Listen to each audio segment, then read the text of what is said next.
I think I would like to do that. Okay. Which I don't think would give me my action Right. to be able to counterspell, but it'll give me the moment of horror Yeah. before. you can choose to counterspell, or you can choose to identify. That is a 3 on die, which makes it a 15 Arcana. What level are you casting the spell at? Me? Yeah, you. 4th. 4th. Okay. He's about to cast Blight. I'm sorry, what? And he casts Blight! Ooh. The corpse does not get a saving throw. You... Wow. Darkly glowing, black, web-like, strands of magic extend from your staff over the body and begin pulsing with malevolent purple light, and you begin to see the skin sag and become husk-like as the fleshy, as the flesh beneath it is desiccated and has the moisture removed. He now looks quite mummified. Two things. One, now it's certainly going to look like we killed him. And two, there's probably an easier way to remove a ring from a finger of a dead man than casting a high-level spell. It's a dagger. Well, too late. But that is done. Now that the deed is done, are you going to try to get the ring again? Yep. Okay, just make a strength check. I'm just gonna The finger ignore breaks what off. How many of them are there? There's like 3 per hand. Ah, That's 3.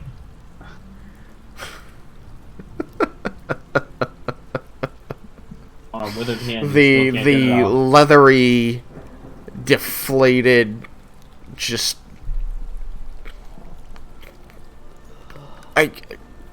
bag-like husk that is the skin of his hand, you know, shifts and moves with nothing now separating it from the bone, so it compresses easily, and you pull this ring forward. It seems to stick somewhat to the skin itself before you manage to peel it away. I'm gonna address Claire. Okay. How long does it? Because I'm behind Raiken, so I don't really notice what's going on over there. How long does it normally take after one lord is dead for another to step up? Well, the history of the country is rather violent, so it's usually the same day. Okay, then we need someone to be that person, someone we can trust. Like, we need to know who that is immediately before someone else takes the throne. Someone that could be worse than Siven. We need someone that do not want the military forces to be against any potential allies, but instead forced against the dragons, the actual threat. The easiest candidate that I can think of off the top of my head who would not want to continue the war going on would be Nalia, but I guarantee that you will have a difficult time convincing her to take the job. I've already tried. She's not interested.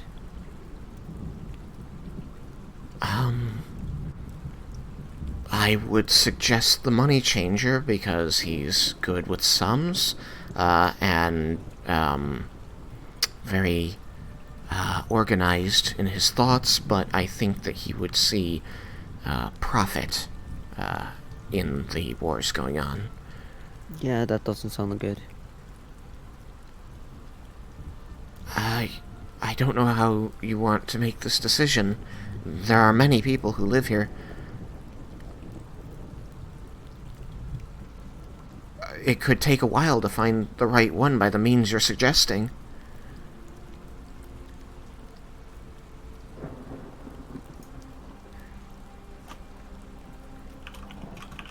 Any one of them could just carry on the wars, seeing national pride in being at stake and pulling out.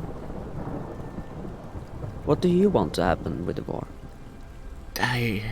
She like takes a step back and puts her free hand up warningly and says, I am a measure I am a member of the Mages Guild. Authority like that isn't for someone like me. I assist Nalia, and I help her to discover secrets about magic. That's what I care about, is magic. To the voice in the sky, what was the name of the mayor of the town that I was from? Let me pull up my list here. I'm pretty sure we gave him a name. Oh yeah, no, he was it was Elder something. He was a wood elf. He was a decent chap, right? Very. Very down to earth, no nonsense. Very open to underage drinking. Varsus. His name was Elder Varsus. Good to know.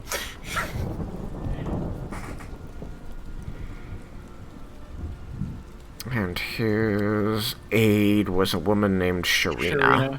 Oh, you I remember that one. She was human.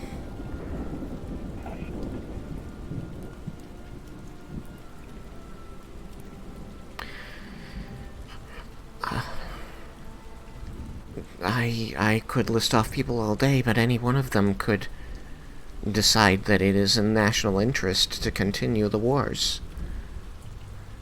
Not everyone disagreed with Siven, especially no one disagreed with Siven as openly as Nalia did. Don't Nalia have any allies? I mean, besides Laramendis. Laramendis. I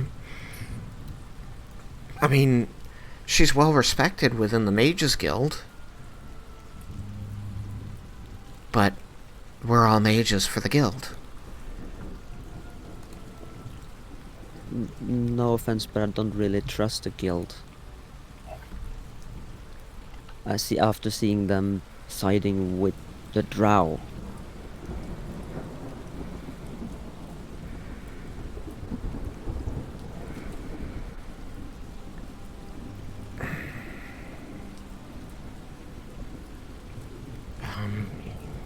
You might be able to convince her to take up a temporary role, especially if you incentivize it with she can find somebody else to dump it on. Yeah, that would be ideal. Just we cannot have the war happen between nations when the children of Tiamat is taking us out. I mean, it will will be making it too easy for them to succeed. Children of Tiamat? Oh, and Nalia haven't informed you? We've been rather busy the last couple days, and she had to be very secretive about all of her dealings with you because of the scrying. Oh, so I'm sorry, I thought you were informed. Yes, we have multiple dragons on our hands.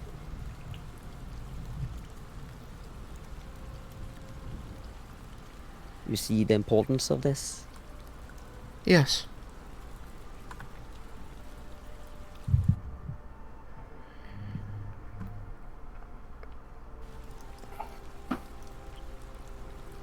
That is why I'm prompting this already now, and we cannot waste any more time. and this group is prone to waste time. And I just glaze over at the others. I will help you to convince Nalia of the importance of this task. Thank you. Jebel, you have all the rings at this point. Several of the fingers had their flesh peel off in your hand. Oh. It's a pleasant experience for everyone involved.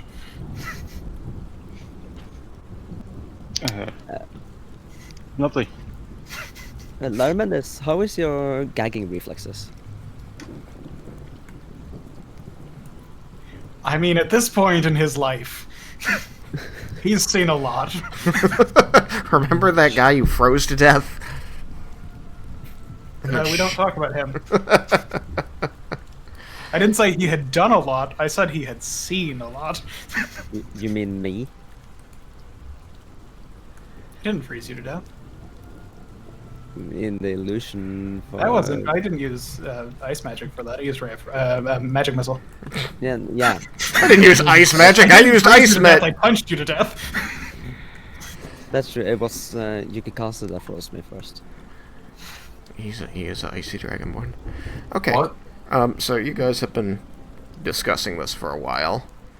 Yeah. Look how you guys is looking impatient. You did apparently ignore it when Cyrus announced that he was gonna go communicate the goings-on here to Nalia and Nerevar, and left. Oh. So, in those 20-plus minutes spent talking, you head back to the entrance to this place, past all of the gore and dead bodies. Where did he go? Oh, there he is. The icon I was just holding.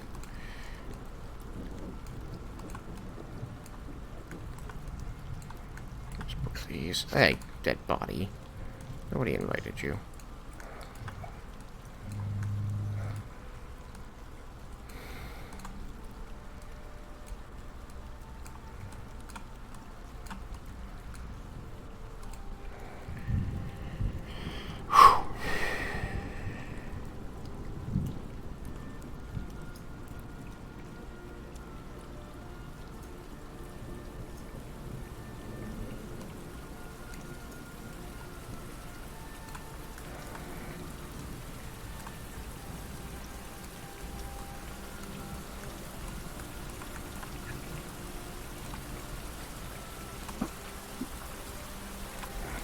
So, you and your glowing dagger make your way through the castle and out back into the rain, where you find Nalia and Nerevar with their respective magical implements raised.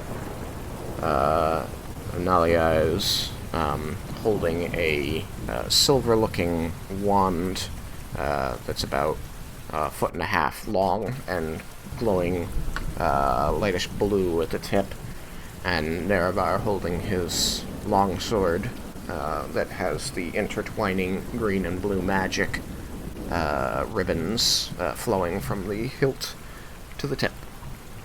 They do not seem to... They don't pay you any mind when you come out, until you'd been standing there a second. Then finally, Nalia casts a sideways glance at you, and then turns her gaze out into the rain, and says, "Where are the others? Where's Lair?" They're still inside. Last I saw discussing. Don't move. I proceed to stop talking and not move.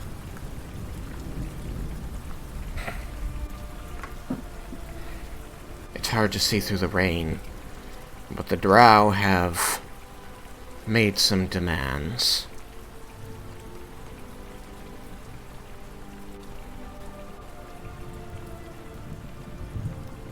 They want the city.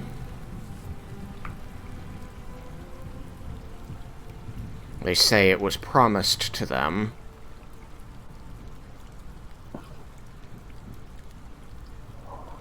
You don't say.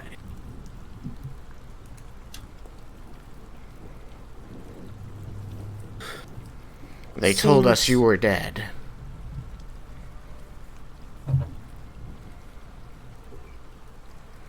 It seems someone that the rest of the group knew with the name of Rowan. I'm not sure if you're familiar. A drow had set up an ambush and gave us the choice of die and let the city live, which evidently would have been false, or live and the city would die anyways. Well, it seems he wasn't able to get his message back to his people. Shortly after you entered, several dozen of them brought forth hostages. And she points with the wand. She says, out there, in the rain, they still have them. I'll try to make it out. It's quite a distance. The rain is heavy, but you can see the silhouettes of people standing out there. Several dozen, as she said. Shadows. Behind the wall of falling water. Alright.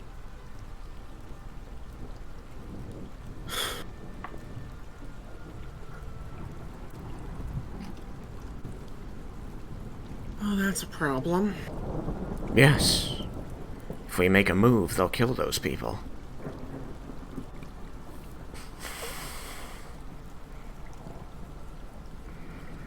Question. What does it take to make a familiar reappear? An action, I believe. But is there any type of visual indication? Just says use your action. I mean, it would just be some kind of arcane gesture, I think. Okay. So if I were to do that, they'd probably... Maybe. I mean, you have a hard time seeing them. They might have a hard time seeing you. Also, it appears within, I think, 30 feet. Yeah. So, Yeah, but there's walls behind me. I could put it behind. yeah, Within those like 30 you feet. could make it reappear someplace, but they can't see. Did you dismiss it yourself, or was Yes. it a okay? Because I think the magic, magic dispel wall thing made them properly unsummoned if they were there. If they were inside the anti-magic zone, they would be unsummoned, and you would have to cast the spell again, but he had chosen to dismiss it before coming in there. That's why I asked. I just clarified why I asked. Let me look at what options I have here. And that's why I haven't brought Lorelei back yet, because that takes a while. What you gonna do, Doc? I am trying to see the range on... There it is. Yeah, that's too far.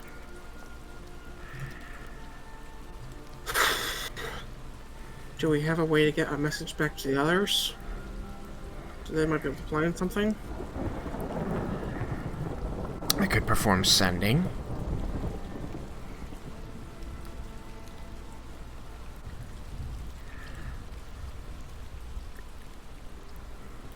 Don't think there's anything the three of us can do out here without more help from in there.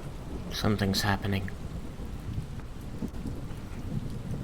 And as she says this, you look up, and there does appear to be a silhouette approaching.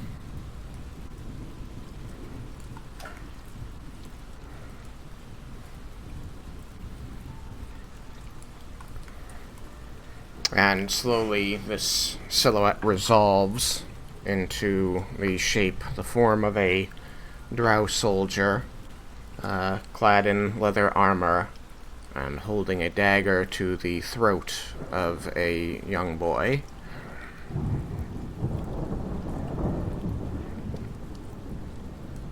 And he slowly approaches, eyeing the three of you, and then barks out in Common. Where is the Overlord?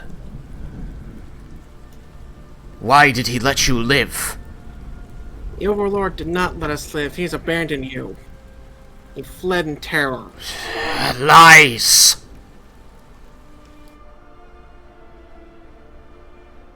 Then where is he? He's not inside, and he's not with you. And we are very much alive.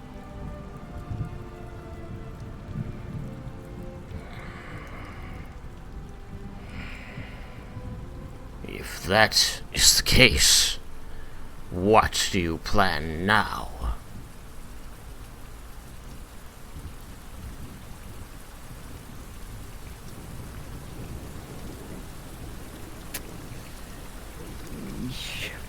Restless should have followed. I need a minute to think if that's okay. This is kind of tense. He shakes the boy somewhat and presses the dagger into his throat, saying, "What will you do?"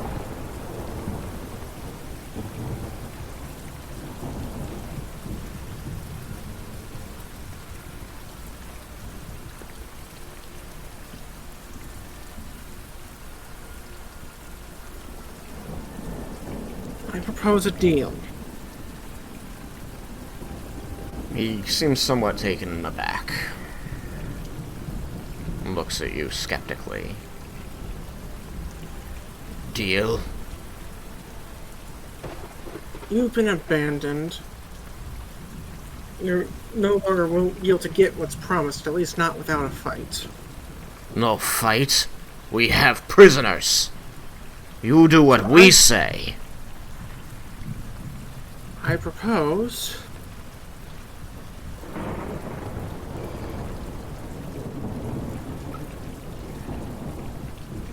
that you let the people go and just go back to the Underdark, where you will no longer be slaves where you were up here.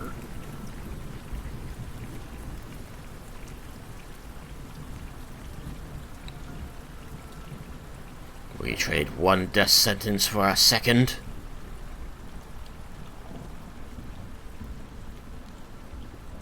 Surely you wouldn't be killed for heroically escaping back to your homes.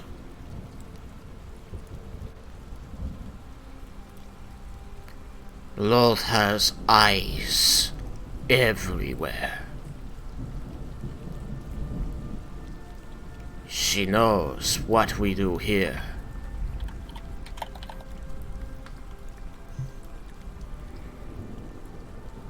Only way back was with her champion. You will give us this city. This will be our home.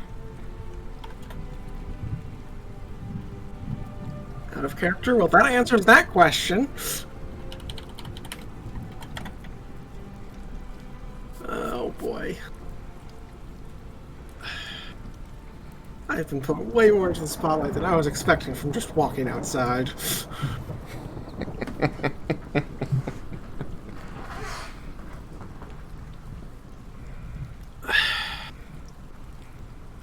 I can't let them have the city, but I can't let them just murder all these people either.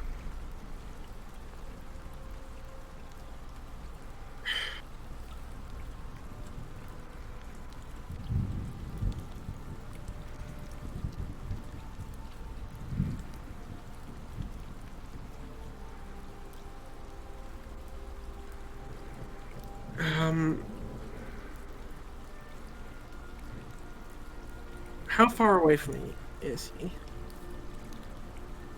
25 feet. 25.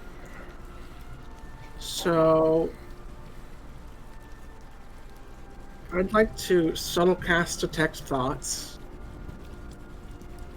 Okay. Because that might give me a bit of an edge here. Yeah, can you think in undercommon? He doesn't need to. Reading thoughts is the same as telepathy. There's no language. Oh, good.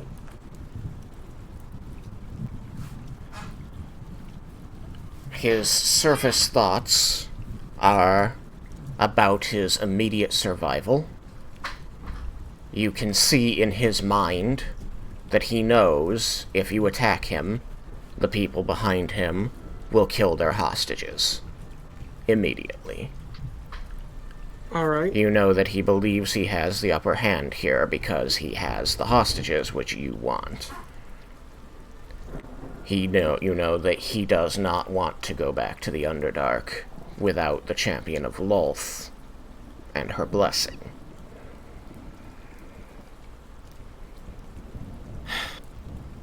I have no way of faking that card anymore because I kind of blew it out of the water before knowing it was a chip I could have played.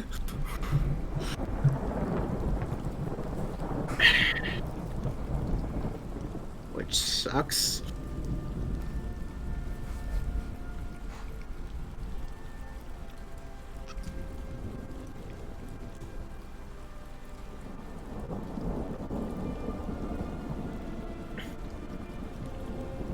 Even if I were to give you this city, what would you do? It's not like the rest of the world would allow it to continue. You'd just be hunted down up here as well. One spark brings many fires.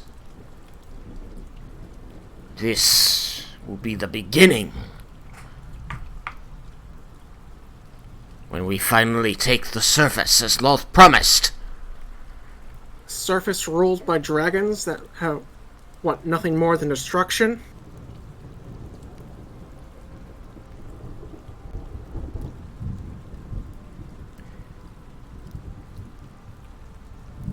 You're just trading one master for another. The dragons serve Lolth, as all will. Just blatantly ignorant.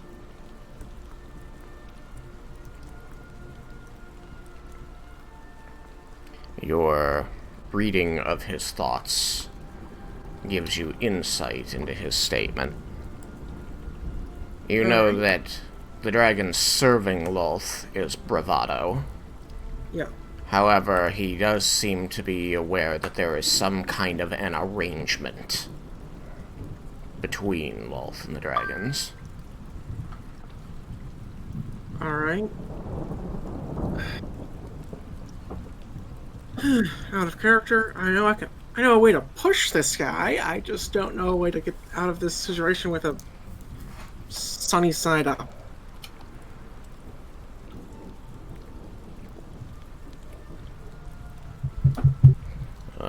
Low flame in a well-oiled pot. Pans are better, really. Just need to flip it. Shut up. No, wait, I'm thinking of over easy. You don't need to flip anything.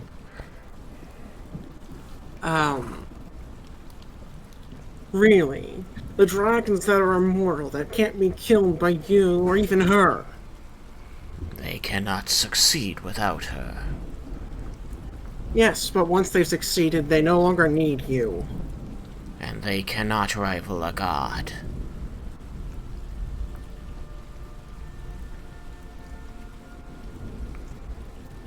It is what you people call a stalemate. Sure, not the god itself, but all of her people. Those are fair game. That includes you.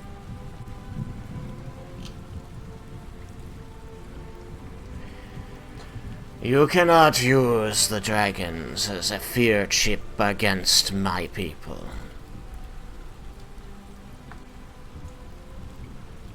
We have the people of your city. You will meet our demands, or they will die. So what's your plan? you get the city, and then what? We get the city and the mines. These people, they get to leave. There are some nice caves nearby they can live in.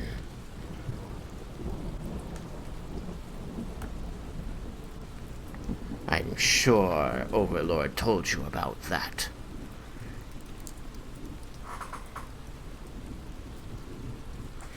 Out of character, did he? Because I don't think he did. Rowan had said that the Drow will live in the city, taking over the surface world, and the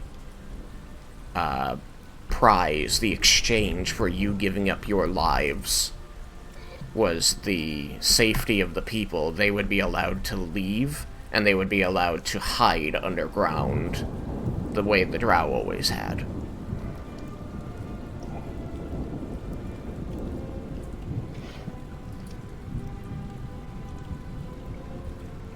So there is truth in what he's saying. Okay, and when he's saying this, can I sense any thoughts of truthfulness to him? Like, does it seem like he'd actually follow through on this? Like, actually let the people leave? He's hoping you take the bargain because he doesn't want to kill the person he's holding. That's unexpected. Derek is not entirely sure what that means, but can I make a roll to see if Cyrus has some idea how to use that? Insight.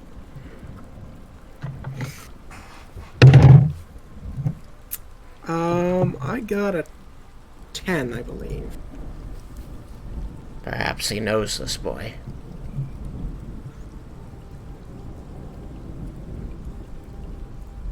Outside of being a hostage.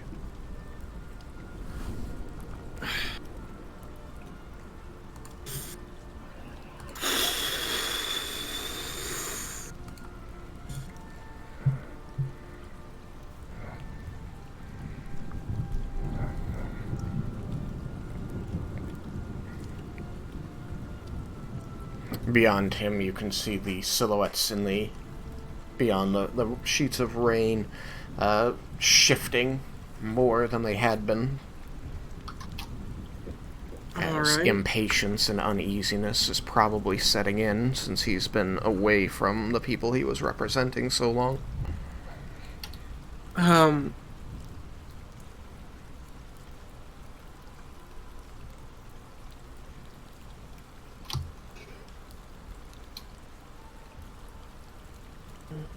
mean, could I also roll some to see if Cyrus could come up with perhaps a second solution? Because I've got nothing. Because as far as I can tell, I don't have any leverage other than him not wanting to kill that boy. I don't know how to use it. Because I want to come up with a different solution, but I can't think. Make a straight wisdom check. Oh joy. That's same as insight.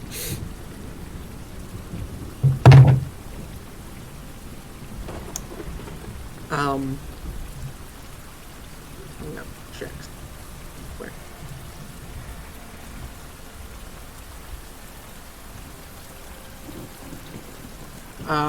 Could I get inspiration for this particular conversation? On the grounds of? If someone's in trouble, I'm always ready to lend help, and I'm trying to, get these people out of here alive. Also, always willing to listen to every side of an argument before I make my own judgment, kind of hearing all the options. Alright, I'll award it. Cool, I'm going to use that immediately, because I rolled a 2. Okay. Alright, I got a 14 in total. Okay. Probably you should ask him. Just ask him how he knows the... Ask him why he doesn't want to kill the boy. Mister, I listen to all sides of an argument. That's a fair point. 1 second.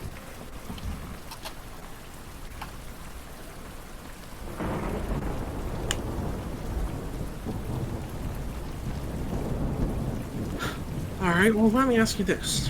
Why is it you do not want to kill him? I gesture to the boy. You hear his breath catch in his throat over the rain. He says, "You speak nonsense now. I will kill this boy and every person in this town if you do not give me what I want. My people are ready to slaughter them all." What does his mind say? How did he know? This is impossible.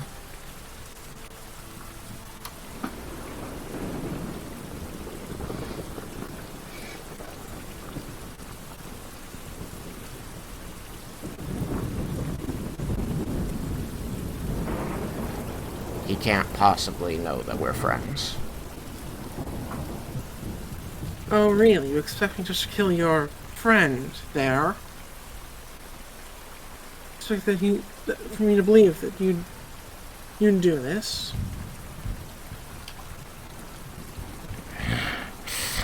You spin lies and fabrication. You are grasping at dead reeds.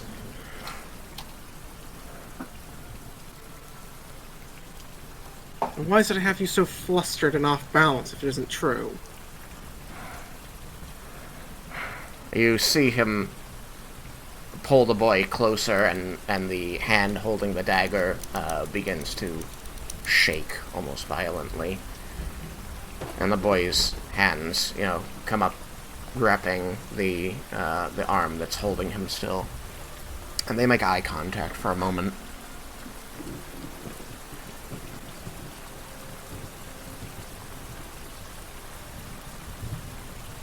And there is a long silence filled by the rainfall, broken by thunder, before he takes another step forward, and the boy walks with him. He says, "We cannot return below. Our time here is treason to Loth.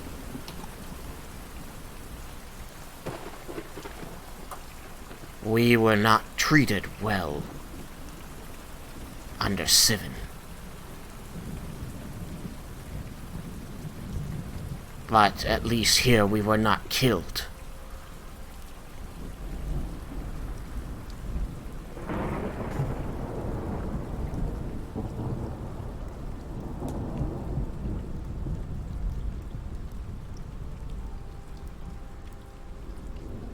Out of character? The irony of it now striking me with an opportunity to try and lead some drow to the surface as not Rowan is kind of painful. What do you do?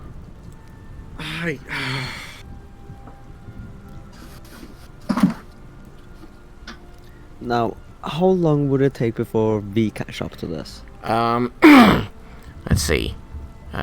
40. Actually, at 50, I was going to give it back over to you guys, because then he would have gotten about as much time as you did. Oh my goodness. Gives me some time to think. So, you caught up in this whole debate over who is going to replace Siven and how it should be handled and who to talk to and who to trust, and then Jebel doing that. As one does. You become aware that Cyrus is not with you, and in the back of your mind, you kind of remember him saying he was going to go out front, but it really hadn't registered at the time because you were so caught up in this debate, so it's sort of like a dawning thing, like a, wait, where's Cyrus? Oh, didn't he say he was gonna... My familiar is still up on top of the building. As far as you know. It has not tried to communicate with you.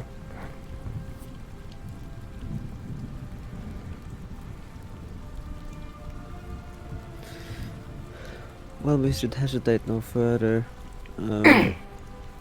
Maybe we should meet up in Nalia. Can we? Cyrus went ahead, didn't he?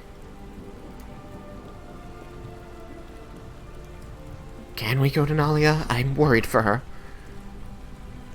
She should be at the entrance. I believe that there's nothing more we need to do here, so that seems wise. She's going to heft the torch in her hand and go around the corner and say, "Well, come on." Yeah, I'll follow.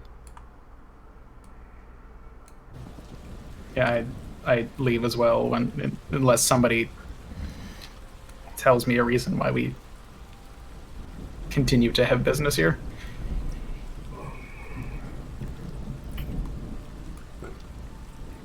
Vendor will follow. Dragon posse? Yep. Mm-hmm. And, Jebel, you have the rings, you desiccated the corpse. I I've have the taken back his up. fillings. Did you really? No. Oh. I mean, the teeth just fell out when it lost all its liquid anyway, so. I mean, I do want to know what the extent of your desecration is here. Was it just the rings? Yeah. Okay. So when they determined that they would like to follow Claire out of this building, you will Well, go... if everyone's leaving, I'm following. Okay. All the light sources are disappearing. I believe there's only 2.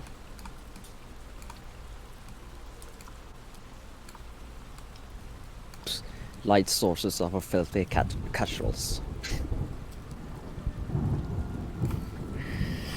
So, you make your way through the dark hallways.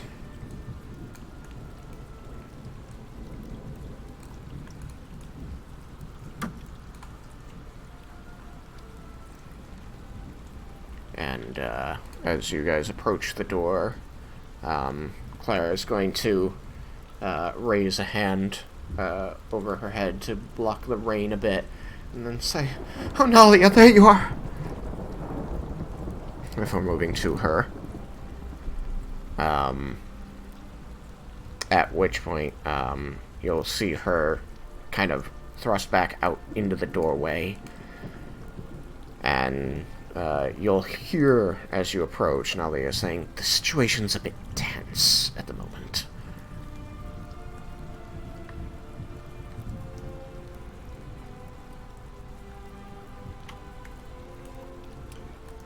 Do I hear that wherever I am in the... I mean, you were Order of technically things? second in the order of things. So, yes.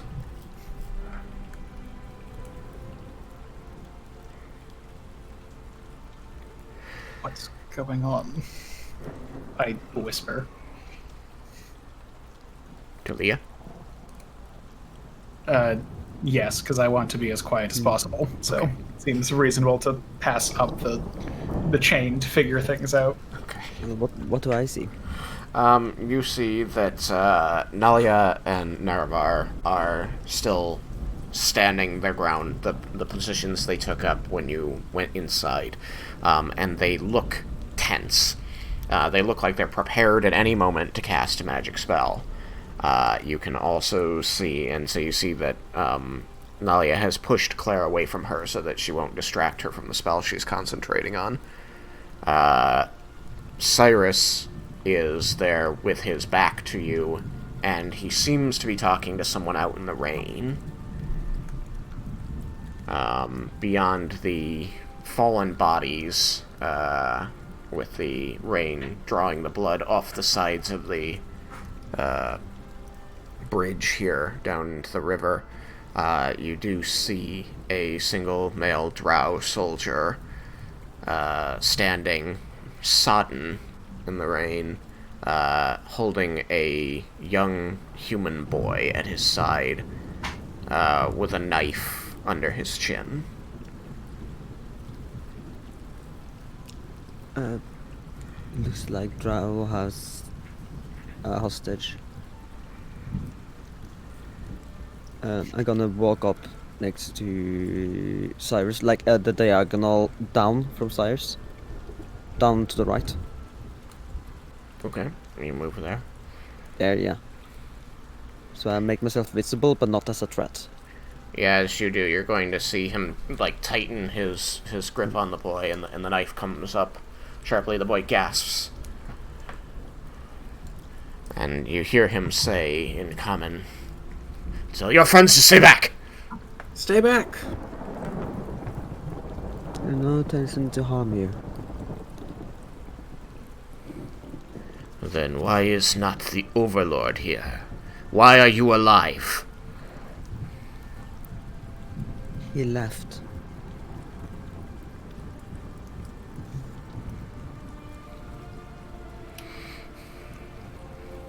You did not kill him. Assuming you mean Rowan, no, we didn't.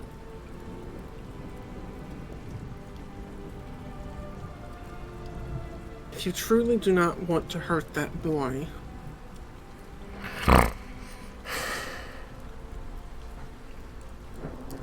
then the best option for him is if you could convince your men to return to the way things were. To go back to being the slaves of this city, perhaps under a less tyrannical ruler. That is not acceptable. No, it's not. They don't deserve to be slaves. They deserve to be free. Freedom for them will be death, regardless of where they have it. The death from the rest of the surface or death from their own homes. Let her speak. Who are you? My name is Leah. We do have plan to put someone else in lead, someone we can trust. And we don't want anyone to be harmed. We used to be your Overlord's friend.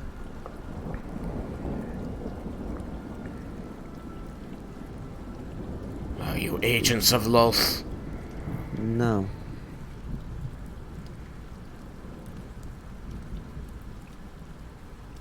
Why would you not want us slaves? Or killed?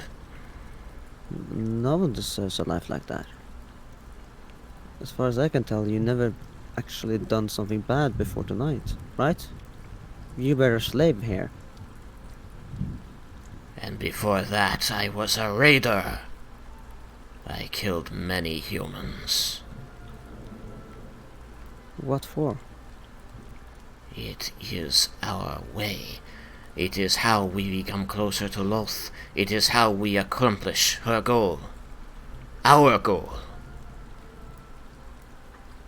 It was.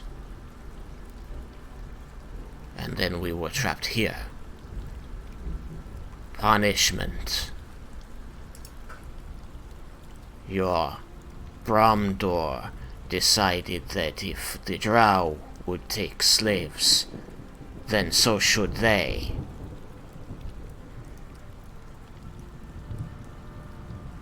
I have been here for years.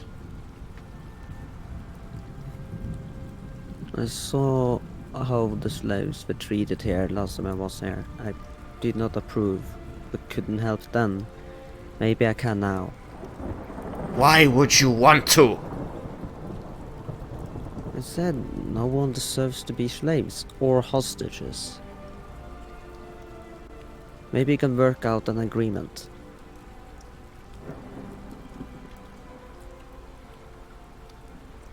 He looks back to Cyrus and says, "You feel this way?"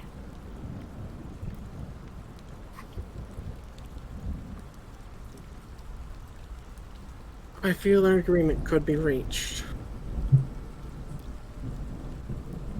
You would have had us slaves again. Why is she different?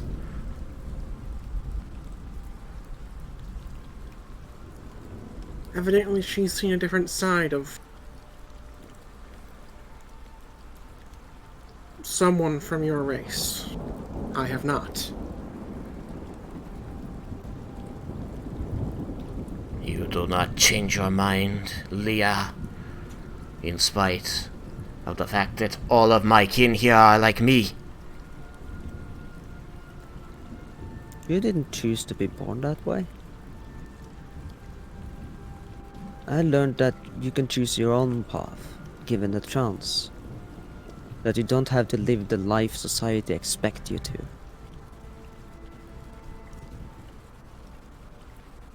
I was different too. In my city where I came from, elves weren't a thing. I was treated like garbage, I was ignored, tortured. But I left, and now I found a family and a goal in life to rid the world of evil and make it a better place for all. You And could do that too.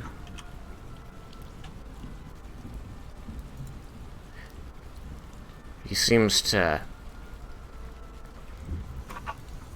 loosen his grip on the boy as he stares at you stupidly. You can't believe that. I believe there's good in everyone if they choose it.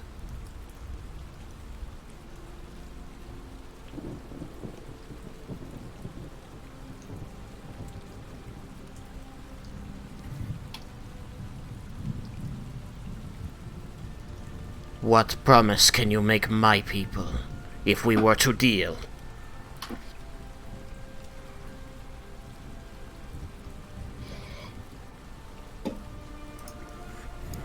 Well, you would try to find a leader that would allow you to live amongst the people and not slaves of the people.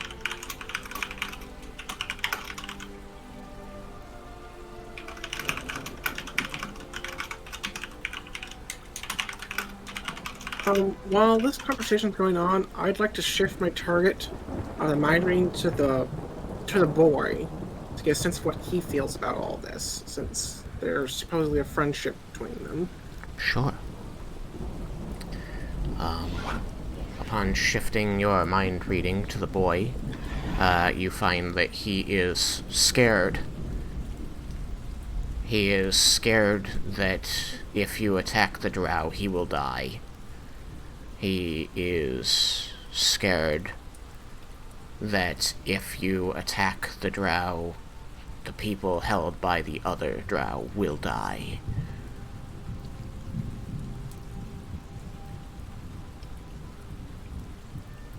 He is scared because he had never before heard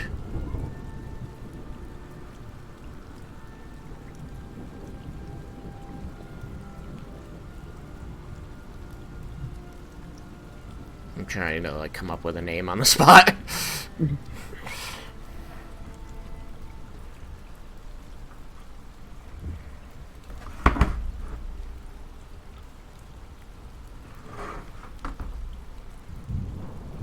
But I think for now we'll call him Zeph.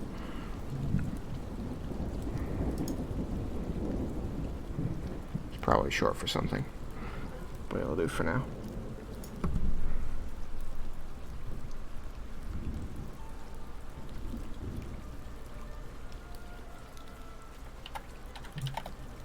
Taking a note on this. Never before heard Zeph talk about killing people.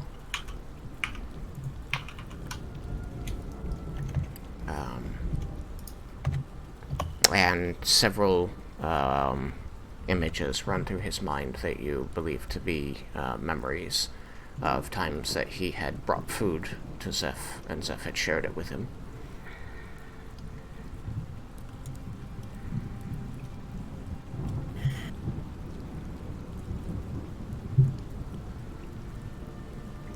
Alright.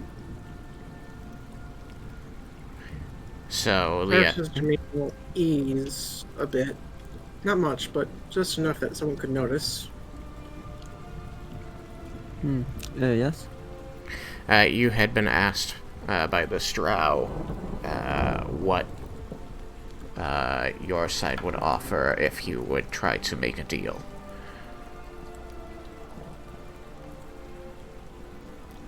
What guarantees his people would have of safety?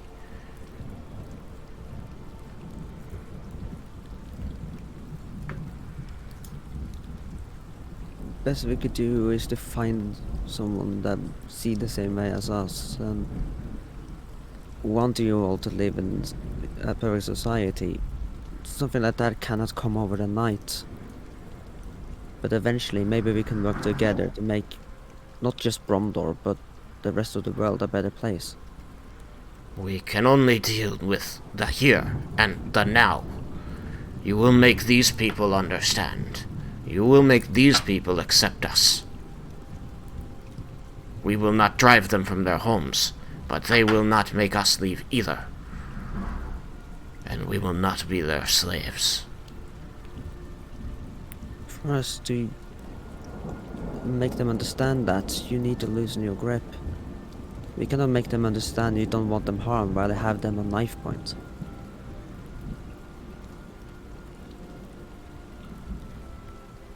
He sweeps his eyes to the left and right, and you know that he is looking at Nalia and Nerevar, who are both prepared to cast spells.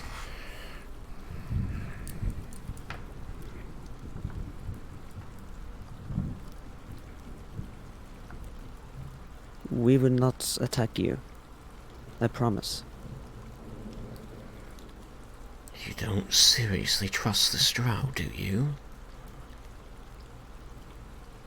This is our only chance.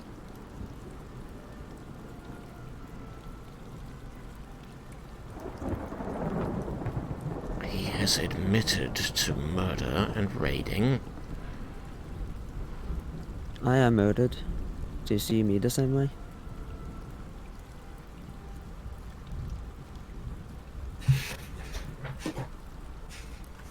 You're taking an awful risk here. You notice that Nerevar is doing his best to address you without moving his lips. And without making eye contact.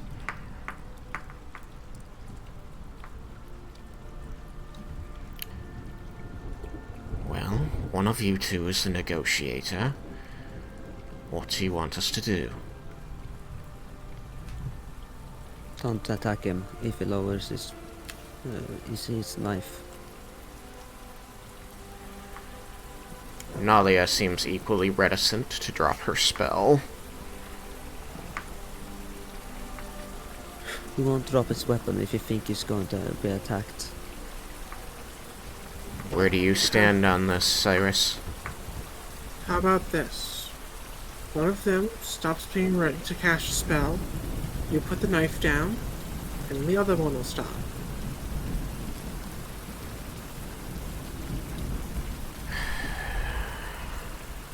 I don't like this. Nerevar slowly lowers his sword and then sheathes it, hiding the magic. Afterward, he folds his arms, allowing the cloak to draw around him and hide the yellow of his clothing.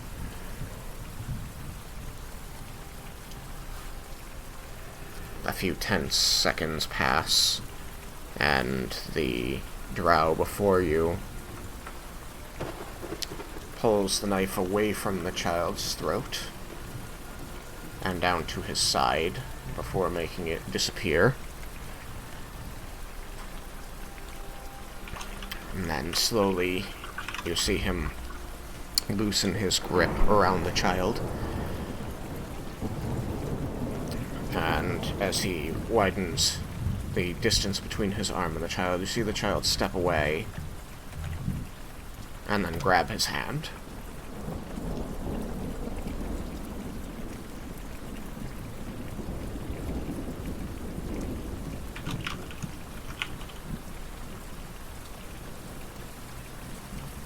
He tries to pull his hand back, but the kid won't let go, and so he stops struggling.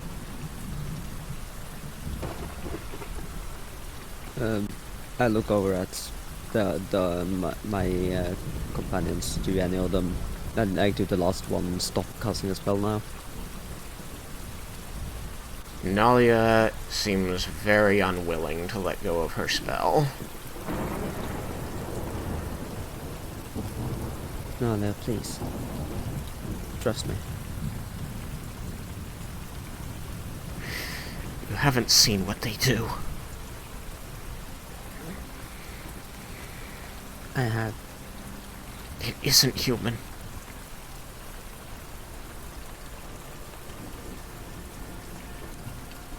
Nor elf. And then,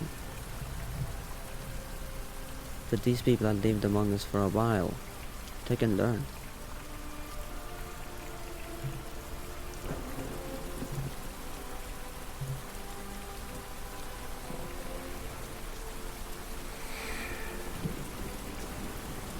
As he continues to watch this scene, you notice that the knife reappears in his left hand, and he seems to look warningly at you.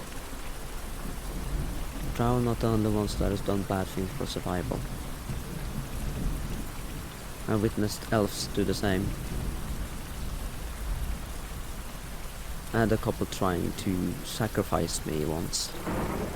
I witnessed a man go to necromancy. A woman so torn by lust she became a lich.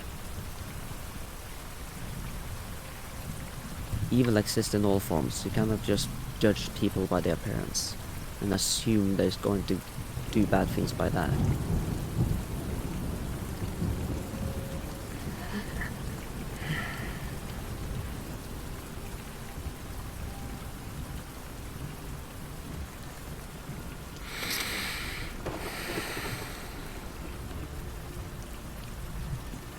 You're right.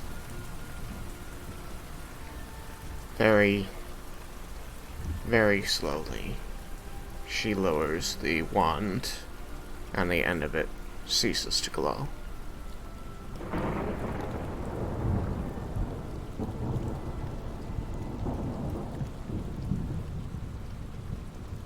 As the thunder rolls off, you finally see his stance relax, and he raises the hand that formerly held a dagger, once again missing, with his palm spread open, fingers splayed.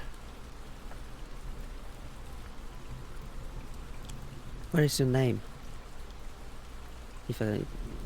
So I know how to address you. He watches Nalia for a few more moments as she seems to sink down to the ground and pull her cloak tight around herself, very upset, before looking back to you with his piercing red eyes. He says, after a moment, glancing at the boy and then back to you, he says, "The boy calls me Zeph. You may use that name."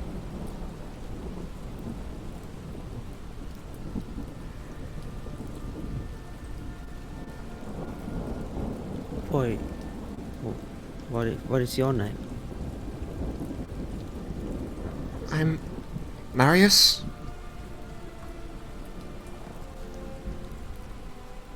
You two knew each other, didn't you?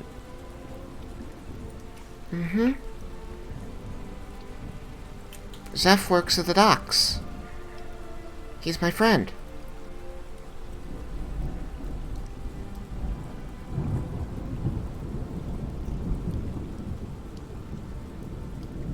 Well, Seth, you know then that not all humans want you harm if you have a friend like one of them.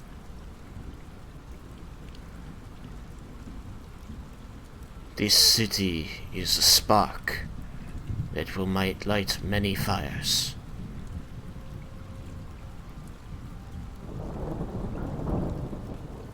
This is our city.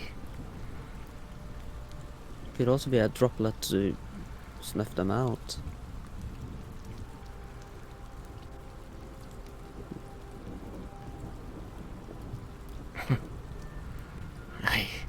I think you misunderstood me.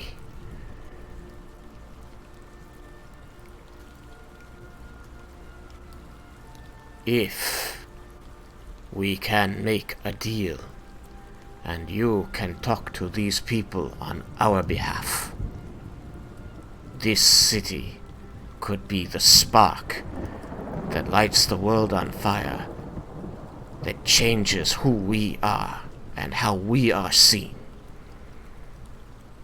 Oh. Well, on that we can agree. The one you call Overlord, he used to travel with us, and he had the same vision, wanting you to be treated as normal. And I wanted to help him with that. What happened? He got in trouble with the Assassin's Guilds that wanted him, and he chose to leave. I failed to help him when I had the chance.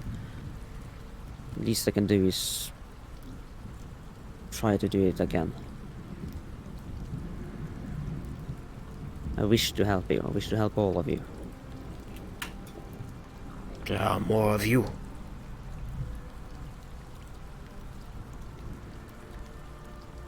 Yes, there are a few more.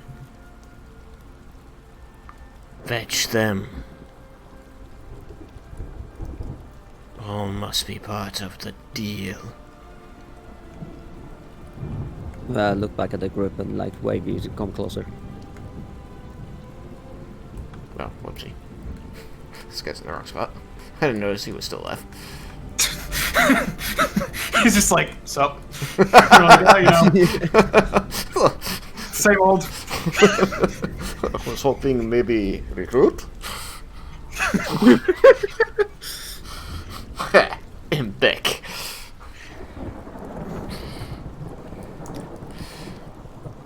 What do you do? I will nod to Leah and step forward to be behind Claire and diagonal from Nalia. Okay. So that I'm over there. You others? Joe? Oh, I haven't seen any of this. I mean, this isn't necessarily set in stone. You could have been, like, over here. You know? Filling in, trying to see out, like... We were all stopped in this room. Yeah, you're stopped in this room. Tell me what your level of engagement is. What is Jubble's level of engagement on this? You are aware that they are talking outside. You know that Leah became involved in whatever that conversation was very heavily.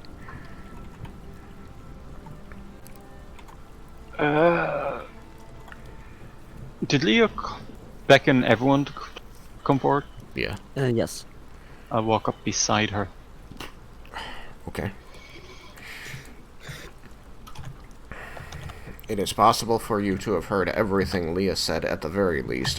Is that within Jubble's interest? Yeah. Okay. Raiken? Raiken will move up behind Leah. Yukikaze? I will be kind of back by Raiken, yeah, also, because this delicate situation, so I didn't want to interject. What is Yukikaze's stance here? Does he know what's going on? Kind of. I'd probably say I came toward the tail end of it. Or, not tail end, I don't know. Because you hear the whole thing, it's hard to know. I mean, you were capable of hearing the whole thing. Okay. You arrived at the same time as Leah.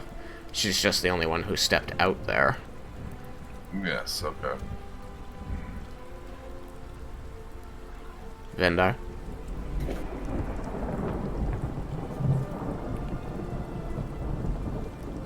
Vendar? Yeah, what? Leah has beckoned everyone who is in the room to step forward as she is talking to this drow outside. Why would we do that?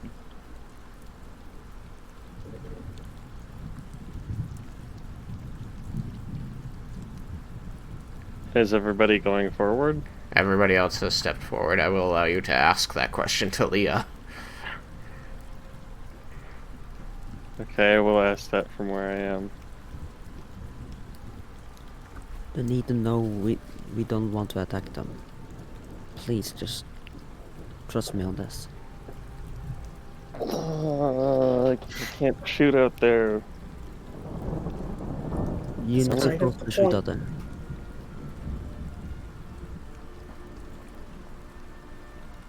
Alright, I'll go out, but I'm gonna be behind Yukikaze.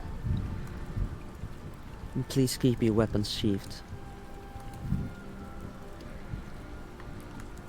I would like to, put my hand on Nalia's shoulder or go to grab her hand if I can't do that. Because the wall being, there. I don't know how Yeah. much of anything I can do there, but I want to be there for support given the whole drow situation and have support because Larmendis is not particularly fond of drow. So, as you enter this shattered doorway, you will see that Nalia is slumped up against the wall and huddled down with her knees up to her chest. She has her cloak drawn tight around her as rainwater runs off of it in rivulets.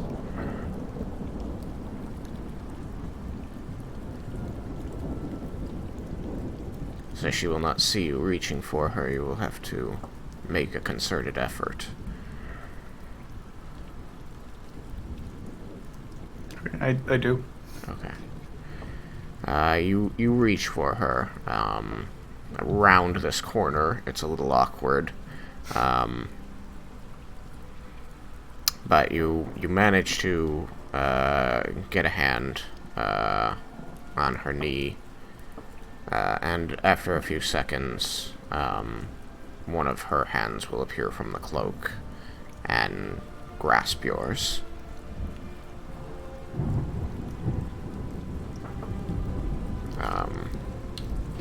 Wrapping her fingers around the back of your hand and squeezing.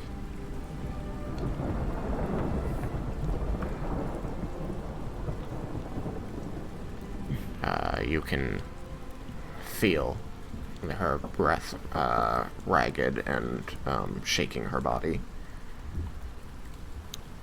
She seems to shiver in the rain. Mm-hmm. Can I approach you, Seth? Yes, I want all of you to approach slowly. And he looks to the boy and nods before returning his red gaze to you and says, "Join me in the rain." I'll walk up. I'll walk up to him. I will also approach slowly as requested. Are you going to stand across this body from him?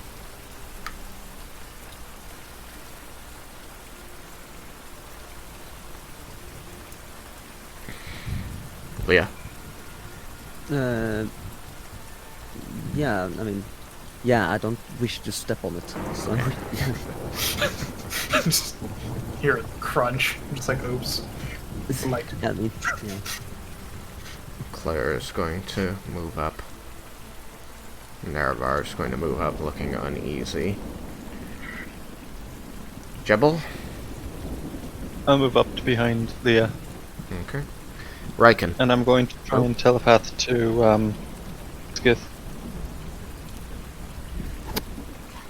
What do you say? Wait, Skith, are you there? Yes? Can you, if looking at this bridge, are there any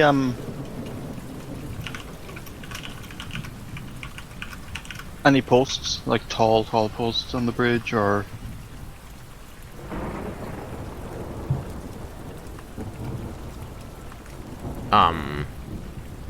I mean, there are, lampposts. So they stand, like 10 feet above the ground. Not significant, no. How far away from the other side of the bridge are we? 5, 10, 15, 20, 25, 30 feet.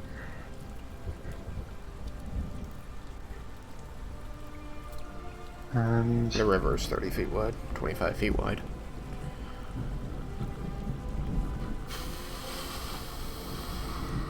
what time of day is it?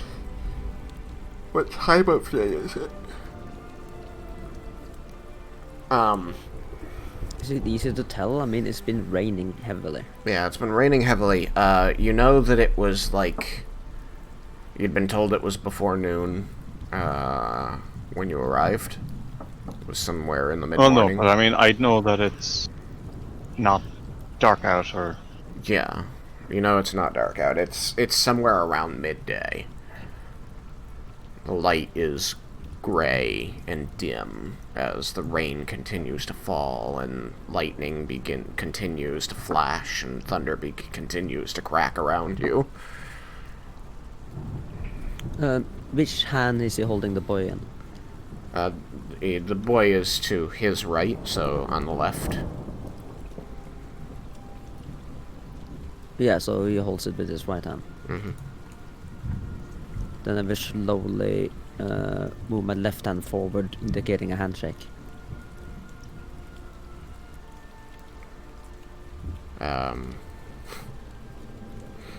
He sees this gesture. I just want to know about everybody else because he did demand something very specific. So, Raiken? Raiken will move up to the right of Jibble. Okay. Yukikaze? I will move up, I guess, to the left of Jibble. Okay. Vendar?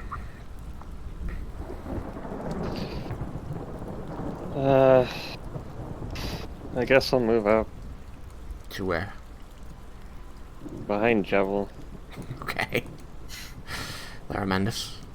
I move up one more so that I'm technically in the rain, which is what his request was. It's true. But still with Nalia. Okay. Are you going to stay low to be with her? Yeah. Okay. I'm going to telepath to Skith just to kind of patrol and just keep an eye. Let me know if anything changes. Okay. After a few seconds, you hear some cawing muffled by the falling rain, and in your mind, you just hear... They still have hostages.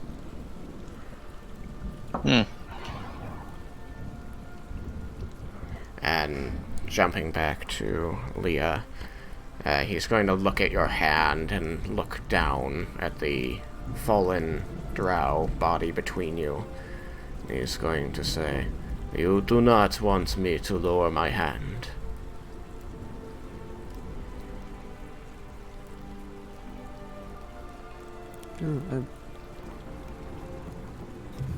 Oh, I know this is probably not the best place. We could step to the side, but I No, wanted the to- commands for the signal that he's currently displaying.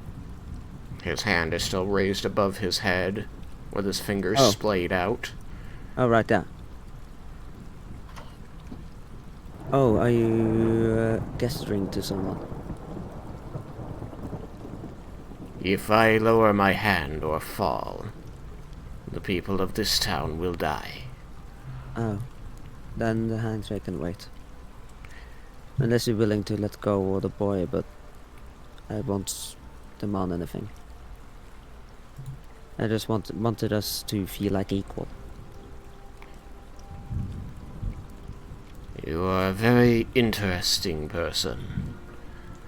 You come here saying that you can see people even who show malice as being potentially good, and wish to give them another chance. Many Take of what you my want. Many of my brethren now look like this man here. And he nods at the body between you.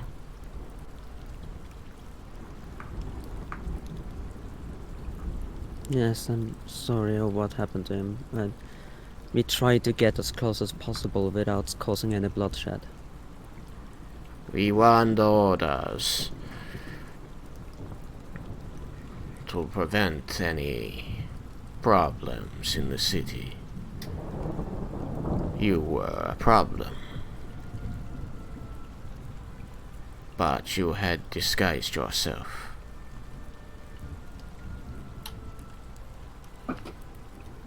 Yes, I hoped we could get to the castle without starting a fight. What promise, what guarantee, how will you convince me and my people that this will not happen after our deal is done?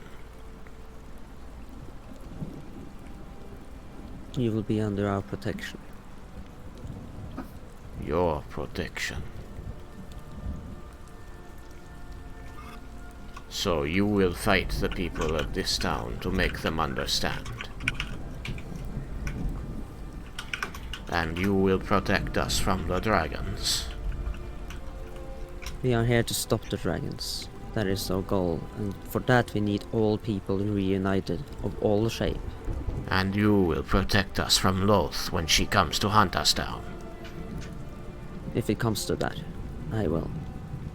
I cannot swear on my brethren, but I have sworn oath to protect people and make the world a better place. The way I see it, that includes you. You are a very interesting girl. And you others, whose names I do not know, are you in agreement with her point of view that is so radical in our world? Before me I see elves and elf sympathizers. Those who would kill my people as soon as look at us. Those who have killed my people as soon as looked at us. In truth, I do not blame you. We did the same. So I ask you, how can this change? One step at a time. Will you, halfling, give up your intention to make us again slaves? It was only my intention when I did not see another way. Why did you not see the way this girl saw then? Because I had not yet seen, I'll gesture to the boy, his bond with you. You did not yet see me as a person. See, that is the thought I want to prevent. That is what I want changed.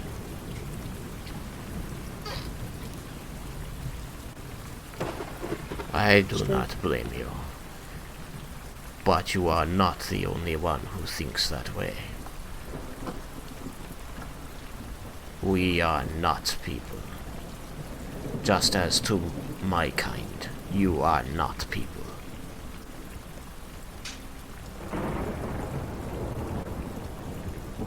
How do we change this? Jebeli wanted something said.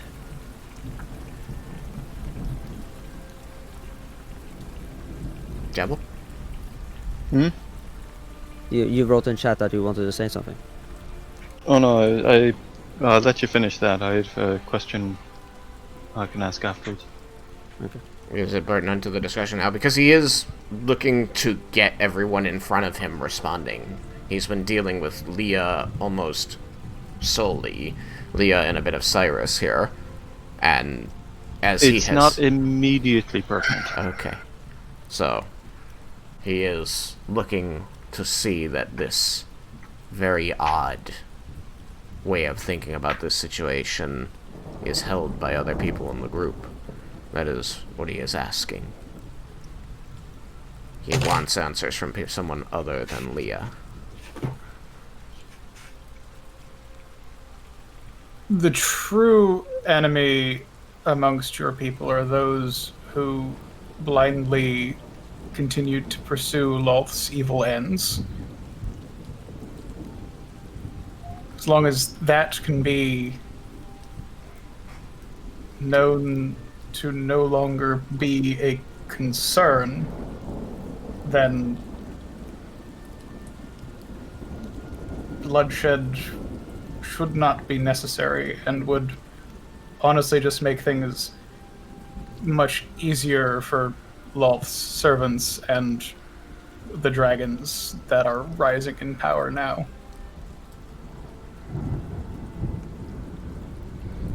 I will tell you something that I know. My people here have two options in front of them. Become the monsters we were before we were captured, and try to return to Lord's good graces serving her purpose. Or find a way to destroy her, because she will destroy us.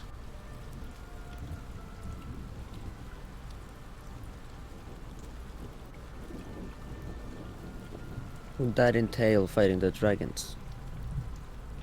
Perhaps. The dragons and Loth are allies, but only in as far as words of mortals can carry it. They have an arrangement, mutually beneficial. Loth is convinced that once the goals are met, she can betray them. As I'm sure the dragons are as well. Any shrewd business person would think this way.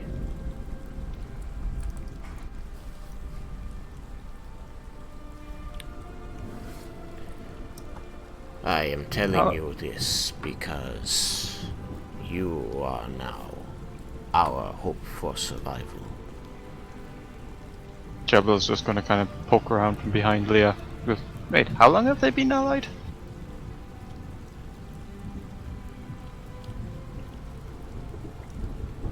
I do not know the details. I was not a matriarch or a priestess, but we come to the surface to do Lord's bidding, and one of the things that we did for the many years before I was captured was try to see which of these surface kingdoms had the relics which bound the dragons to their slumber. Ingratiating ourselves to the dragons by rising them, that was the plan. And together we would take the surface from you.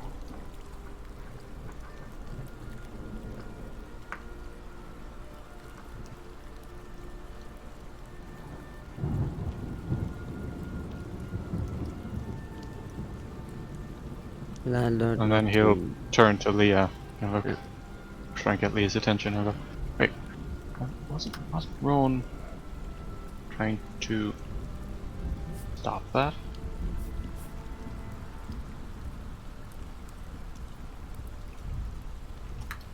Stop. Well, the Love? dragon. Oh yeah, yeah. We all are. Yeah, Rowan in particular would.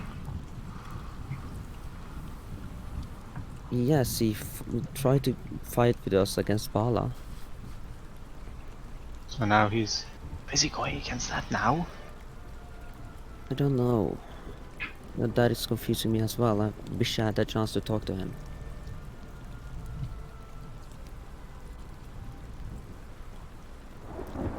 Something must have happened after or amongst the Assassin's Guild that would be very difficult for us to uncover from here.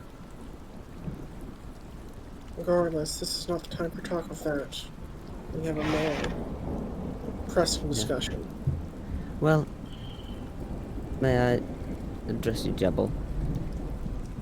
You two fight for freedom, yes? The same ideal as I do? Me? Yes. You said once that you want to protect Amarantha. That's not freedom.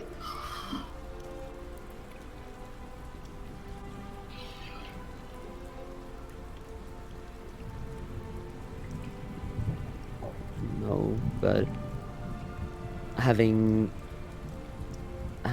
more people fighting against the dragons and essentially live in peace thereafter would be better for Amarantha.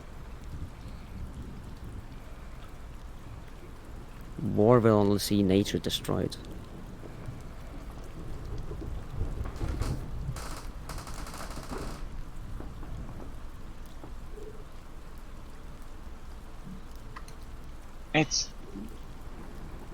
I think it's kind of difficult to destroy nature. But that's just me being pedantic.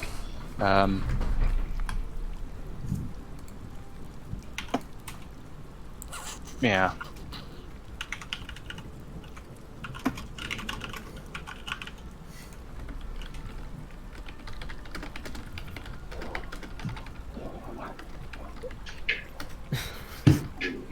Stop.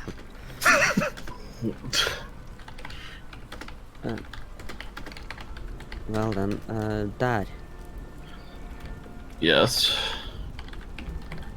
you want to see Bala and the dragons destroyed. Of course I do. Would you be willing to fight a long drought to make that happen?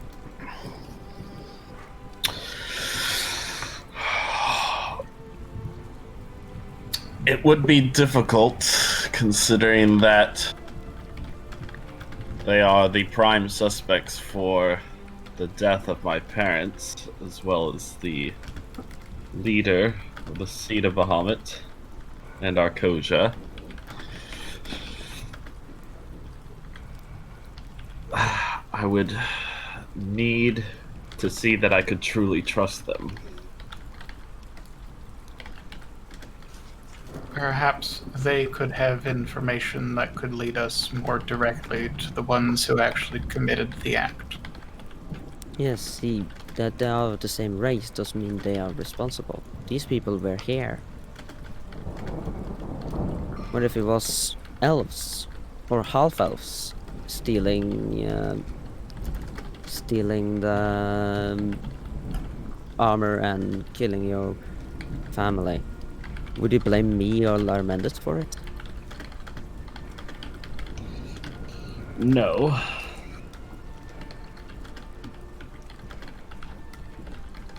No, I then, guess not. then these shouldn't be any different.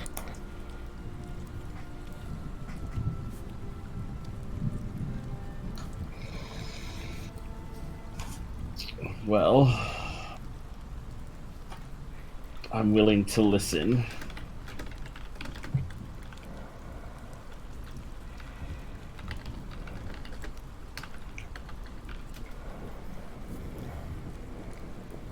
Good.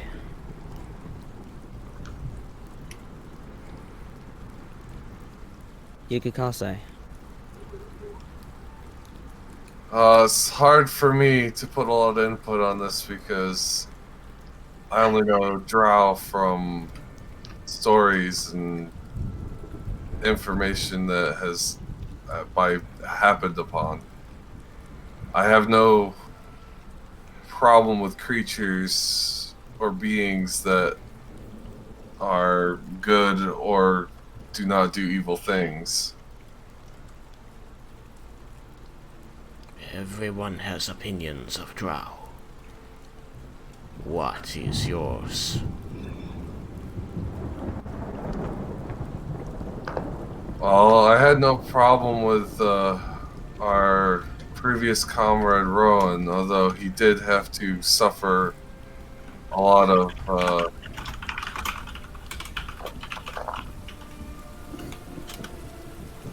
ill intention from others, and I did not speak up enough. Then let me ask you this. Did he have to suffer it, or did you allow him to?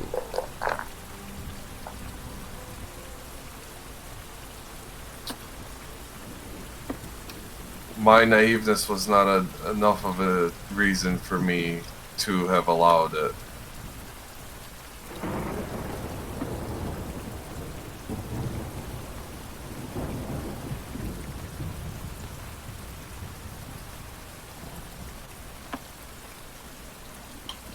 Do you let ignorance excuse your inaction? No, that was a fault on my part. Let me tell you a story. May I? I'll look around to everyone. It's like, I won't. I just nod. The priestesses talk. They tell the people the wishes of Loth. They speak for her, and they guide the Drow communities. It is by Loth's command that the Drow are warriors. It is by Loth's command that they attack the surface, because through her priestesses, Loth teaches us of how Corellin rejected his first creations and allowed them to be driven from the surface and the sun. We are taught that the surface is our birthright, and we must reclaim it.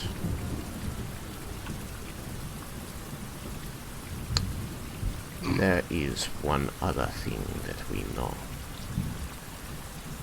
and that is that we must ever be vigilant for Drow that deviate from culture. It is why they so strictly control and teach how Drow are to think and act. I would still think and act as they do, were I not so long captive here. Yes. I would still think and act as they do, were it not for Marius and the few others like him. We are told to watch for these deviants, because they are disaster for the Drow.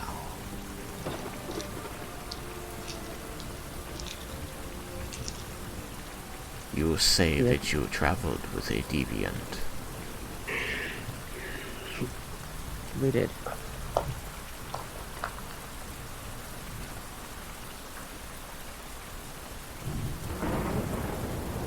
He left us during the night on his own accord. Are you aware of the war between Corellin and Loth, as they vie for control of the elves and the world?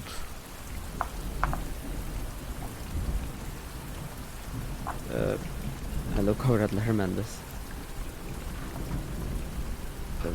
He told me some, but not to his full extent.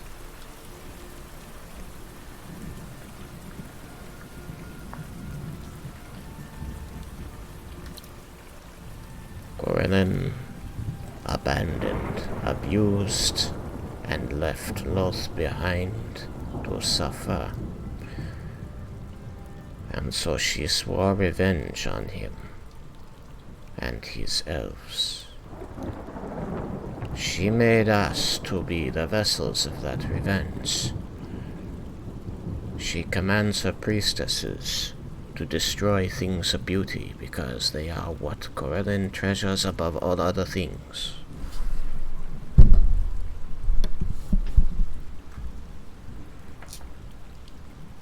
The war between them goes on and on. But now and again, there are places where the balance may be tipped one way or the other. The war may be won or stopped. And those places are lives. And that is what Loth fears. She fears the deviant, the Drow that will be born to the light and follow Corellin against her.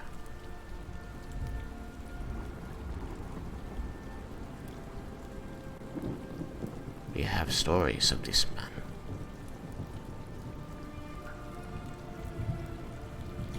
Yet Was you this chose like a to- prophecy? Everything is a prophecy when it involves the gods. Whether it comes true or not is up to the lives of people like me.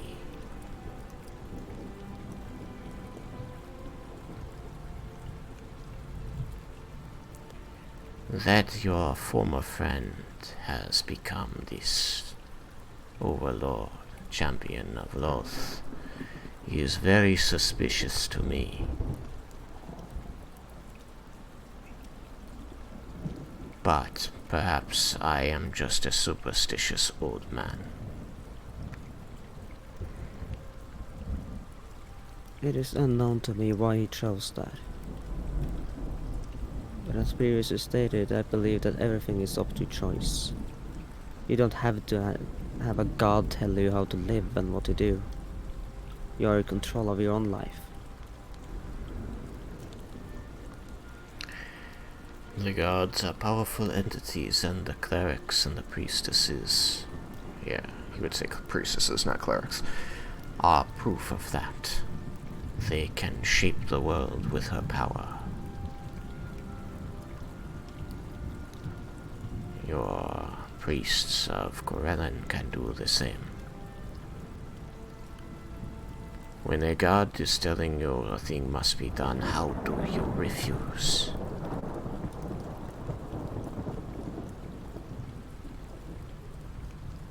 Out of character? Ask Sam. Just go back to sleep.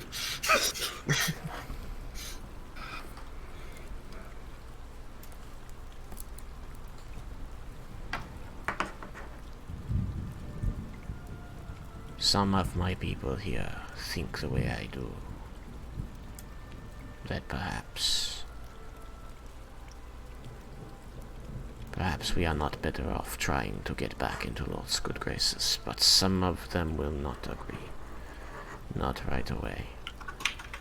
Whatever agreement you and I come to, all of you, we must make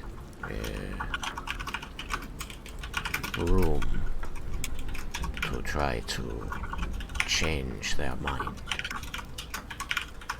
Same comes to our kind. Not all are as Marius. Or me. But given time, then we might make them realize that the people aren't destined to be something at birth. They have the rights to choose. Convince me, child of the surface. It seems to me not even all of your friends could be trusted with this task. You have elves and men who hide in the back, in the shadows, waiting to strike me down.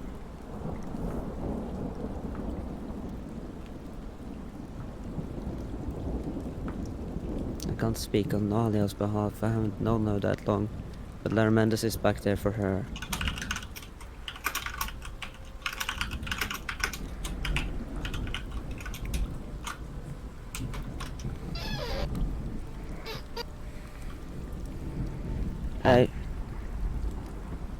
I know where I'm from, and the society I was raised in destined me to be nothing. They told me I was nothing. I have heard your heart. I Yes. believe you. I do not know this man with the hat, who looks so suspicious. Wendar, Yeah. What do you want to know? would you be willing to change? Would you be willing to allow drow and men to live among each other? Yeah, as long as we can stop killing each other, I don't see a reason. We both need to take that step. I'm willing to take it if they are. I can talk to my people. My arm grows tired.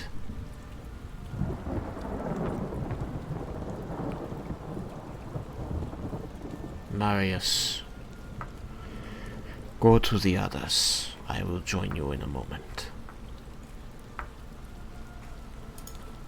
And the boy reluctantly lets go of the drow's hand and runs back north on the bridge through the rain, becoming once more a silhouette in its sheets.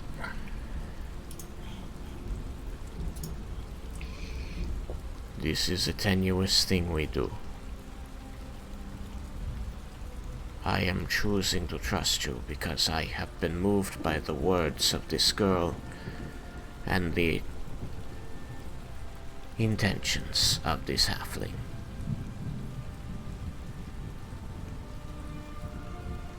But I will need all of you to look me in the eye and tell me you want to work for this thing.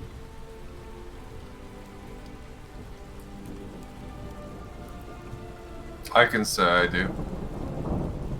Then come to me. Take my hand. He is going to extend the hand formerly held by the boy. Show me your resolve. I'll walk forward, 'cause I believe in everything Leah's saying, so sorry, I'm talking too much. He watches you very carefully with these red eyes, like a demon's eyes, as you come forward.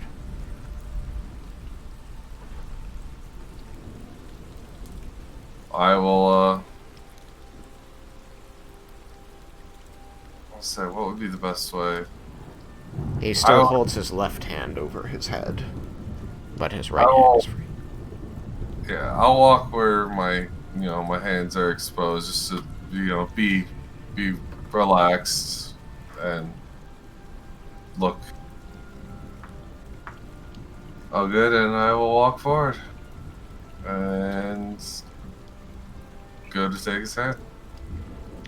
As you come upon him, he straightens up and looks you up and down.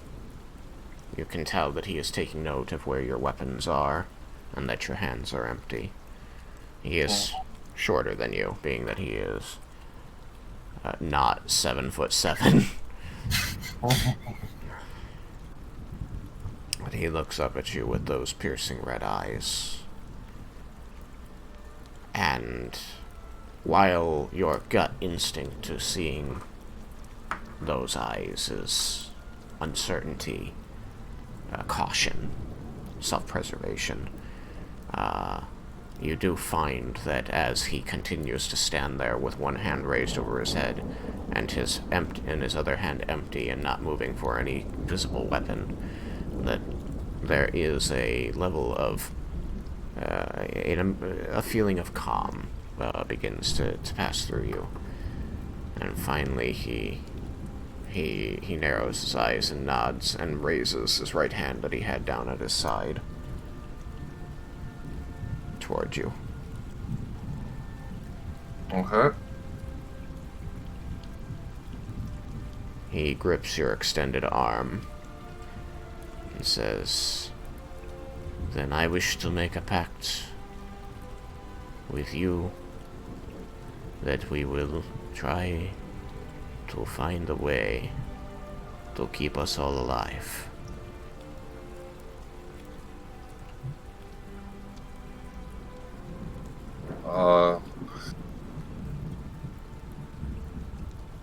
I think hopefully I speak for Leah and those that believe in You speak for you. for me. Yes. And I speak for me. But for my part, I will bring the steel to my people. And we will find who is in agreement and who is not. And then the work will begin. But you have my oath that my goal is not to die, and therefore to work with you. And your oath is to keep these people from dying, so to work with me. Okay.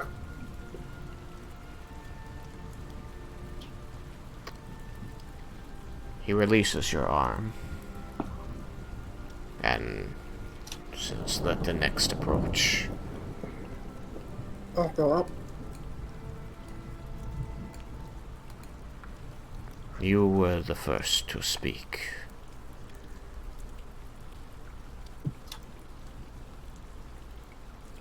I feel that you are sincere, if not entirely decided.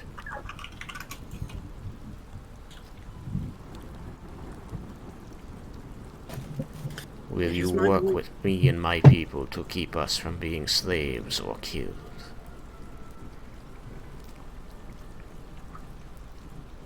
I would like to see that day come.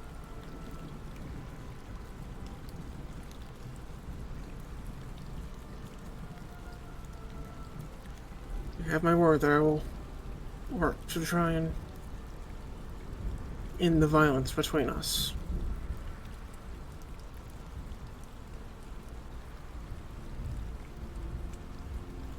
Very well.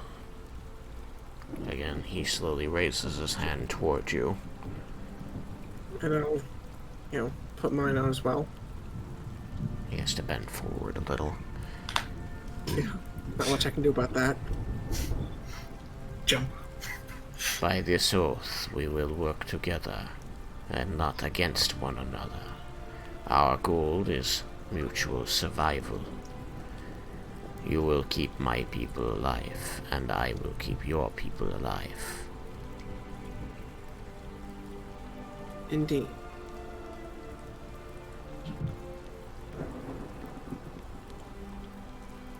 Then, it is sworn. Let the next approach. I'll get out of the way.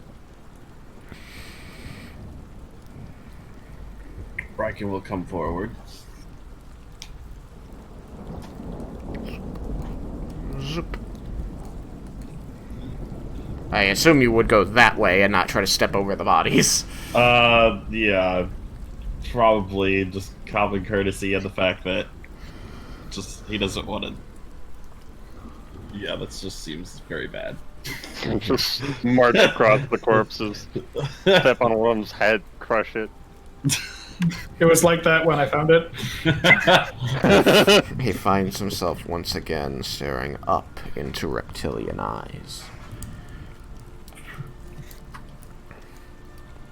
Are you willing to swear to me that we will not kill each other so that your people might survive this? I swear it. I was not involved in whatever happened in your home. But if any of the information that me or my people has can help you, I hope you will accept it. I will accept anything, and I would be grateful. Then, and he reaches his hand up towards you and grasps you by the forearm if you extend your hand. Yes, Raiken was going to grab his forearm as well. Are you still armored? Yes. Okay. Just wanted to know. Very well. He grabs onto your armored forearm. He is wearing leather. You find that your fingers touch around his arm. Yeah, he won't be able to do the same there. No.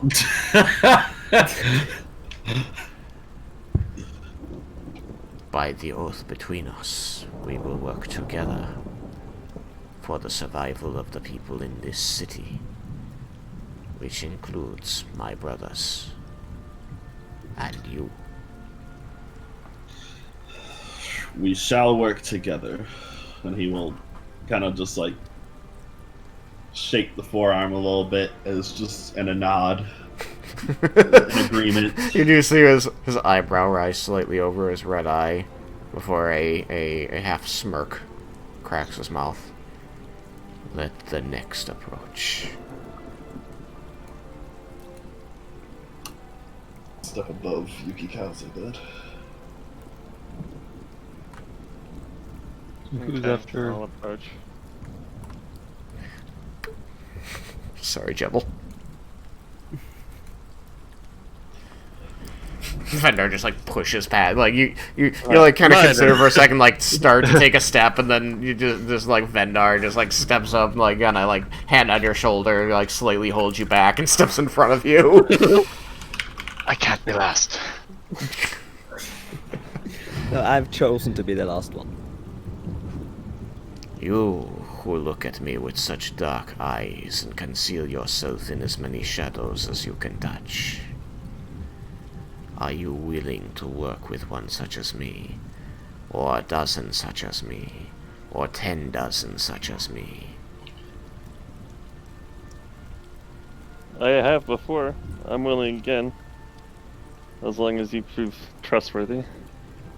If I have questions about this one you worked with before, will you answer them?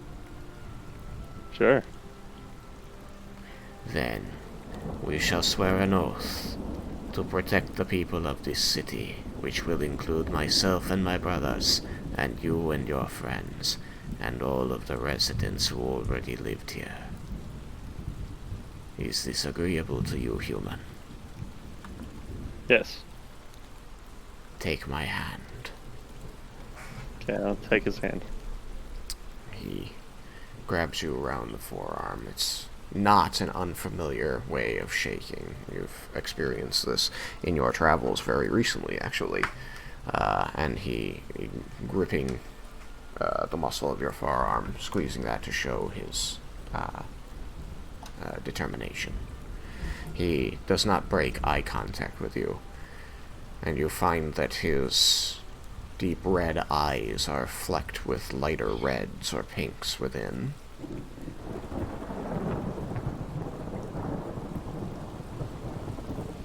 This is an auspicious day.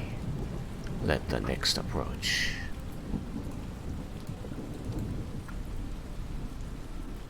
And I suppose that is Jebel. Joe! Unless he takes a step again and Larmendus pushes him. Fucking gnomes. Armendus trips him as he walks Tries to past. take a step forward, grabs him by the head, and forcibly shoves him back. It's my turn. When Jebel's 5 feet from him, Laramenda's just misty steps in front of him. Really? No. Okay. A waste of a spell slot. And far too eager.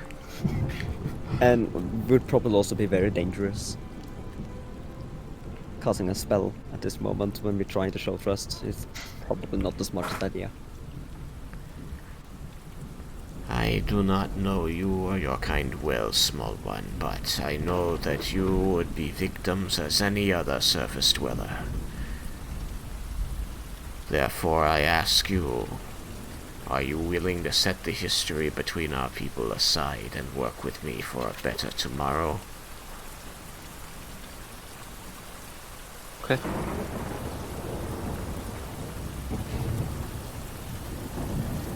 Will you make a pact with me to protect the people of this town, which will include me and my brothers?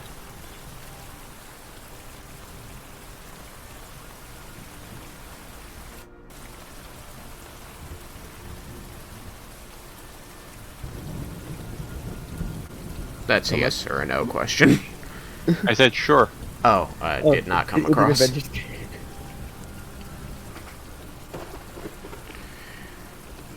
If I may ask, you seem less invested in this than some others here. Do you fear for your life? Not right now, no. Is this event of less concern to you?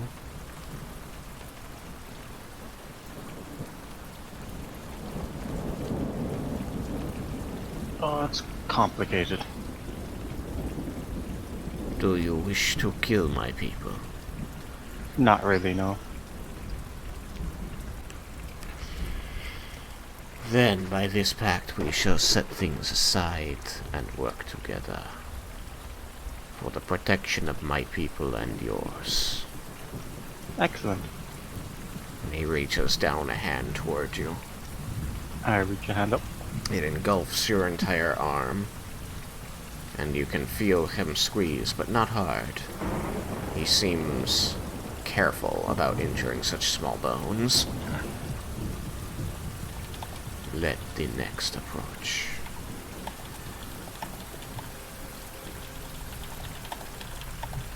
I suppose I will squeeze Nalia's hand and then move forward. She will rise with you, waiting until the very last possible moment to release your hand as you step away. She keeps her cloak drawn, but she seems to be working to compose herself.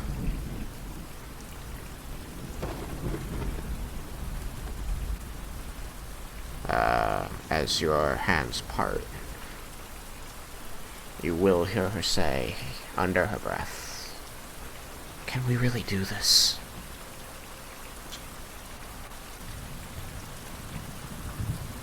Isn't it a betrayal of everyone we've lost?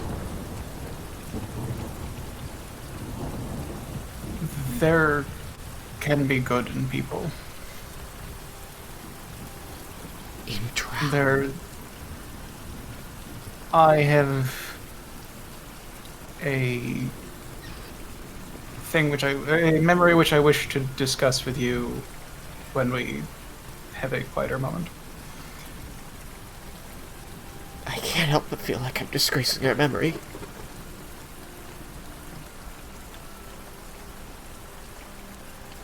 It will be hard for all of us. We've all lost people, but not to him and his compatriots.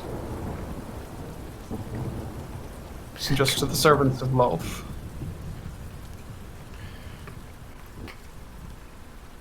She, draws her hands around her shoulders beneath the cloak, hugging herself, and turns her face away from you to the west. She seems to be upset, but thinking about your words.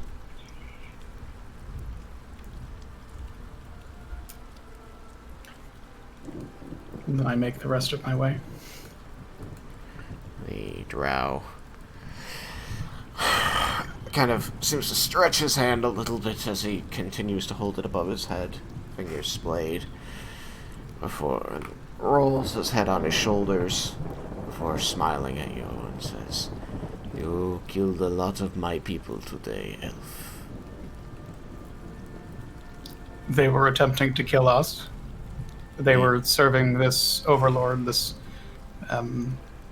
scion of Lolth, in an attempt to get into her good graces. There are many eons of bad blood between you and I.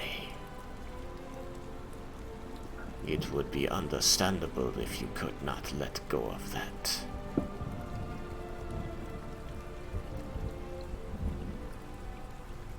In my travels, I have seen many things that will let me see that people have their own agency, and we can give second chances. It is not talk I expected to hear from an elf. But let me see. Let me see your belief in these words. In spite of the death and the carnage that you have experienced and caused today, I will agree to work with you to protect what remains of my people who were enslaved here.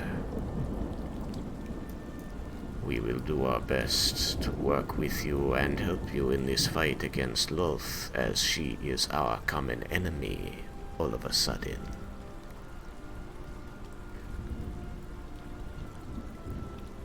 In exchange, you will not attack any more of my people, and my people is limited to these men who hold this city hostage. Can you agree to these limited terms? I will not be the first to initiate blows. But if things happen such that the other people here must be protected if an agreement is not come to and there is bloodshed, then I can't promise that I will not do what I can to protect people. You have a very long way of saying yes. Yeah, I actually do laugh a little at that. The I have become bargain quite must- verbose in my old age. The bargain will be upheld by both sides, or it will be terminated. And after that, no one is accountable to the other.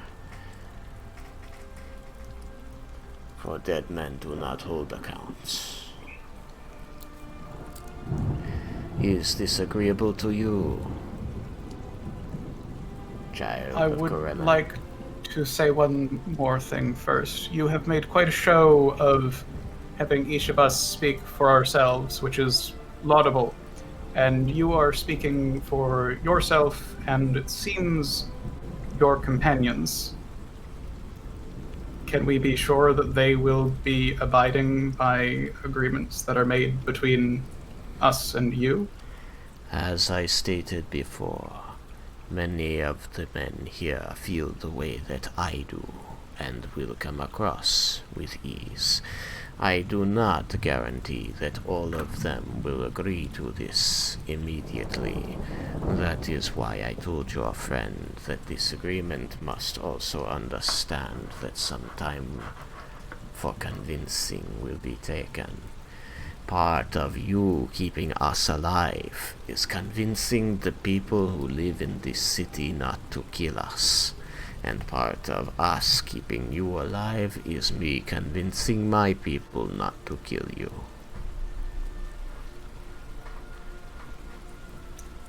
Very well, and I will extend my hand. An auspicious day indeed. The gods are laughing at us, child of Corellan. Let us laugh back only harder. And he quickly grabs your arm and squeezes tightly. You can see that his grin opens as he grits his teeth, squeezing. Almost like this is painful for him. I mean, it's probably just as painful for him as it is for me. He pulls his hand back quickly as soon as you return some of the strength he gave you. Yeah. It says, I look forward to the coming days, for they will be stories one of us will tell our children. I am sure there is much that both of us can learn from the other.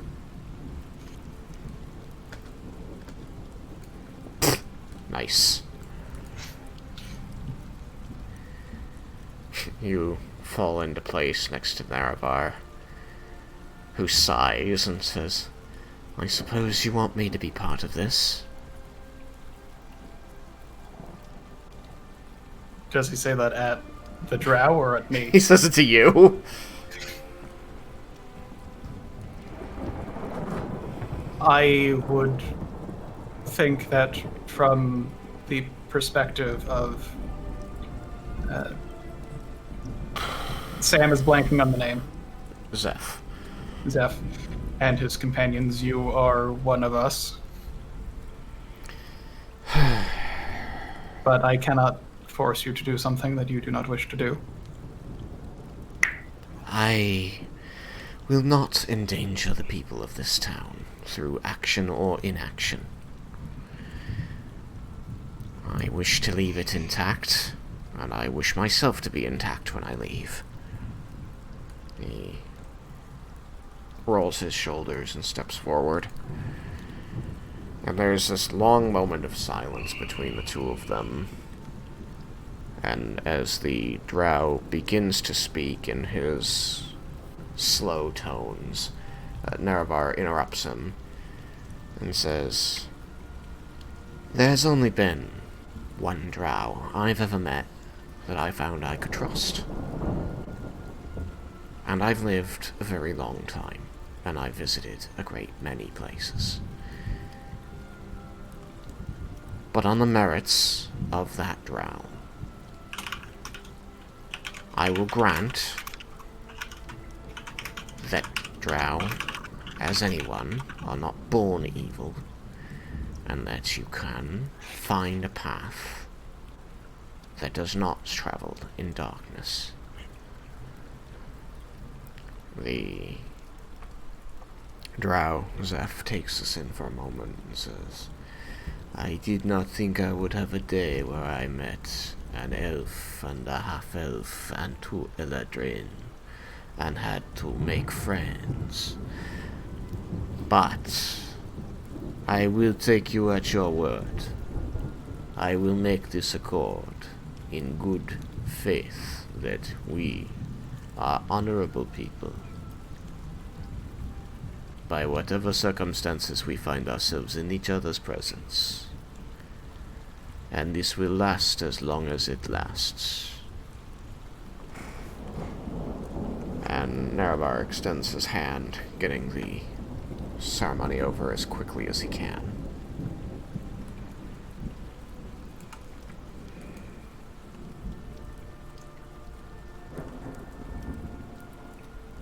That leaves only Nalia and Leah.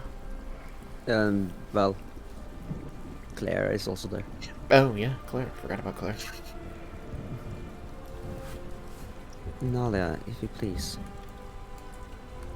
I know this is hard for you, but... Oh, Claire just steps up. Claire steps up and she goes through it quickly. Yeah. Words are exchanged. Words are exchanged. A hand is shook. Yeah. You can see here, after he shakes her hand, he reaches up and massages the muscles of his arm that is still above his head after half an hour. Yeah, now, Nalia, I understand this is very hard for you, but we need you on this. I don't think I can. No. She, seems to, trying to become part of the wall, pushing herself back as hard as she can. I'm gonna step up to her and try to embrace her. You reach up. She continues hugging herself around the shoulders. You grasp her around the waist. And you can feel that she's shaking her head vigorously. It's no. I've lost too many people. To them. And they have lost many people to us. They instigated it. They And attacked therefore us. You did. There are always different points of view. And these people did not do these things. These people were slaves here. Only because they were raiders formerly, he admitted it. And he also admitted to have changed and seen life differently. If they can change, so can we.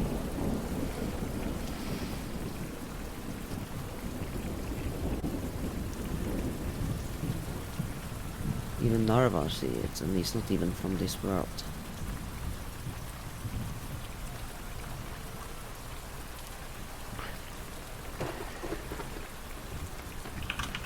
I don't think Nerevar had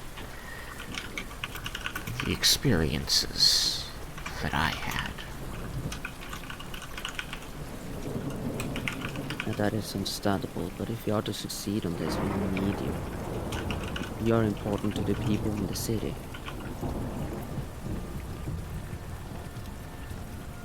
She looks up into the rain, and it streams down her face. If anything, do it for Laramendes. And for us.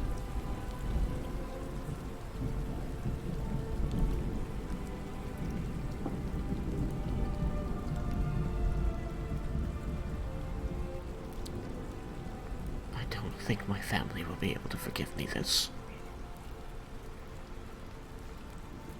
I don't think I will be able to forgive myself this.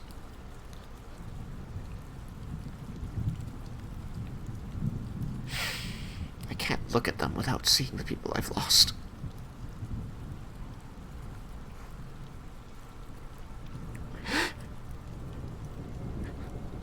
No matter how many years pass,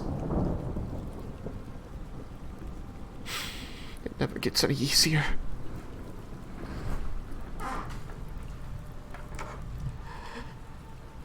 The lives they cut short. The people they took, the love.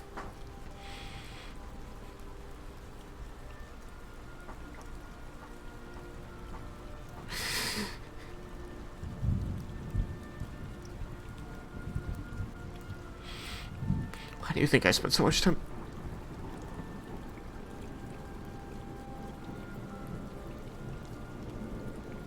What will this prove? It will prove that even despite our past, we are willing to put it aside for a better future. Imagine how many families, how many love you can prevent being lost. If you cause peace. If we let this war, this hatred go on, how many more people are going to fall to the hate?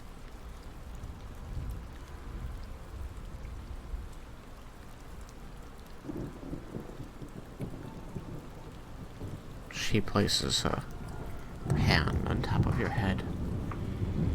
She says, how did we get to the point where you're lecturing me? What happened to the little girl who hated the Raven Queen that I met those months ago? I met the Raven Queen, or an illusion of her.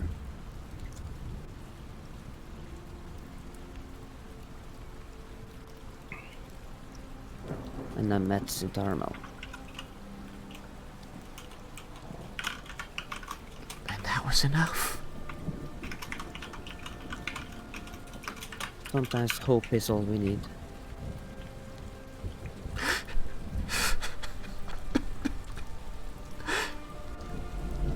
I don't know if I can.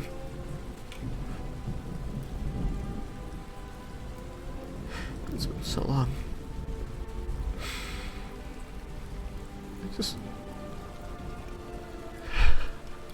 It's so much easier to just hate them. And I know I'm not dishonoring the memory of my family members.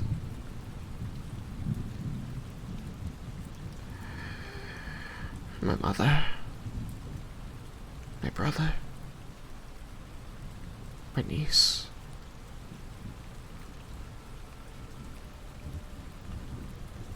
I will have to face them one day.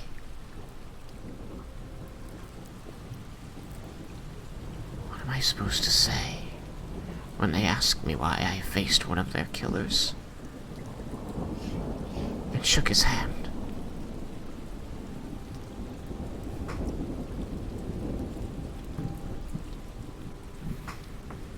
I never knew them, so I couldn't say. But I know that if one of my kin told me that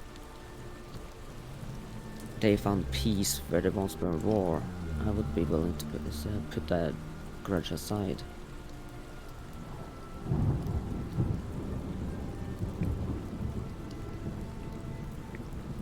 For the future generations.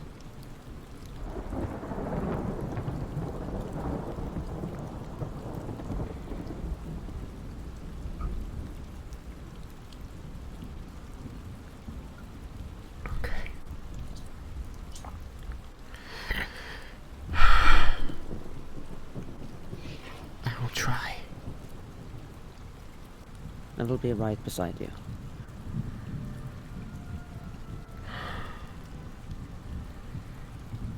She looks to Claire, who seems to solemnly nod to her, and she looks to Laramendus.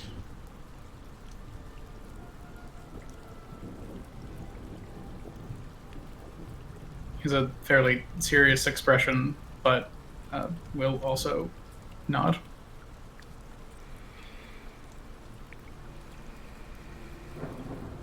She closes her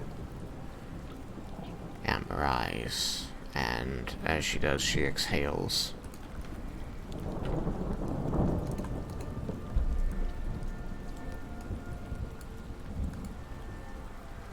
Well, yeah, I was curious what was going on there. Of course, you're changing her hair. When she opens her eyes again, they are pale gray. And the red bleeds down and off of the ends of the strands of hair around her face, leaving the rest raven black.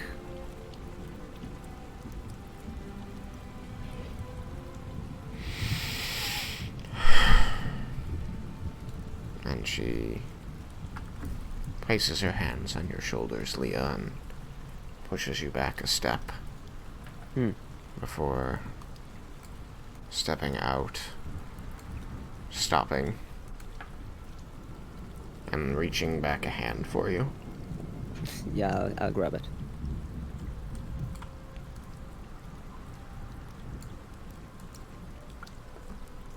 She slowly approaches him. He waits patiently, massaging his raised hand, his arm. He says, "I did wonder if you would come here to me. I do not blame you for your hesitation. The other elves and elvenkind here were also hesitant, and given our history, it is understandable. Know that I will not hold it against you. Know that I sincerely want to work for peace." And he gestures with his free hand toward the halfling. "I think, though I do not know, that he can verify this for you, if you wish. I wish to strike a pact with each of you. To protect my people, I need to know that each of you is on board with this very unorthodox meeting and agreement. And then I can take it to them, and we will make it work. I do not know the drow who hurt you, but I know that for you I represent them all. Just as for me, you represent all of the elves that populate the surface world and the Feywild,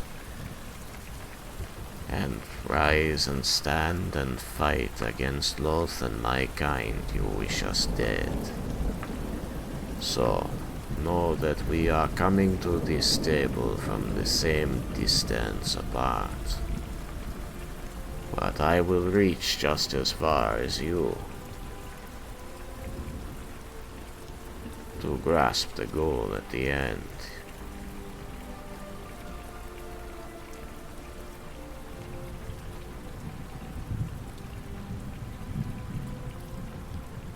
Nalia is quiet.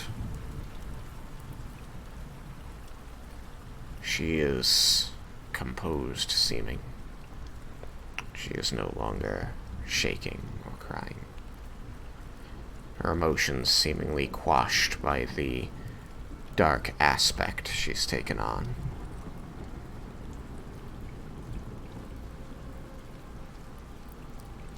She looks at his hand and says, "I cannot forgive your people for everything they've done. But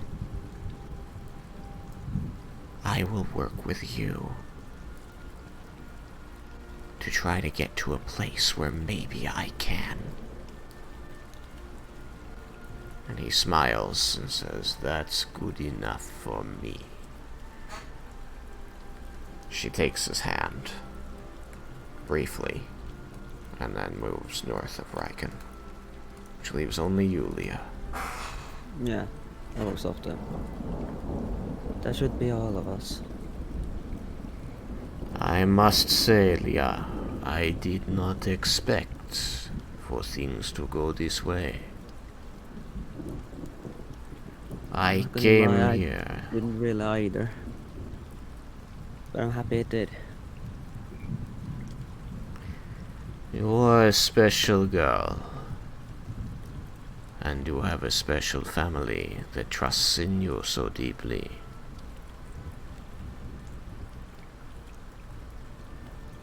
We've seen a lot together. I believe that is true. I came here today to demand my place on the surface. The Overlord told us that he would be able to entrap the people who were capable of stopping Lot's plan. And once they were gone, there would be nothing to prevent the Drow taking the surface. We thought that we would be re-entering Lot's grace and winning the war so long fought from the shadows. The interesting thing was, my entire hope was that you all would die quickly, so that we could get these people out of the city and out of the way of the Overlord.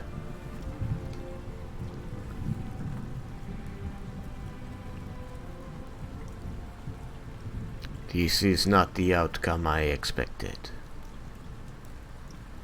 but it is one I will embrace. Take my hand, Leah. Yeah, I'll do so. He holds eye contact as you grasp his arm. He is allowing you to speak now. I'm happy you listened to my words. And now comes the even harder part, to spread our pact to the others, both on our side and on yours. I hope we will work together for this. My people will need time. He will need to be able to go to a secluded place and to discuss. I will need their guaranteed safety while we work out the details. And I will need your help in convincing those who are still on the path of Loth.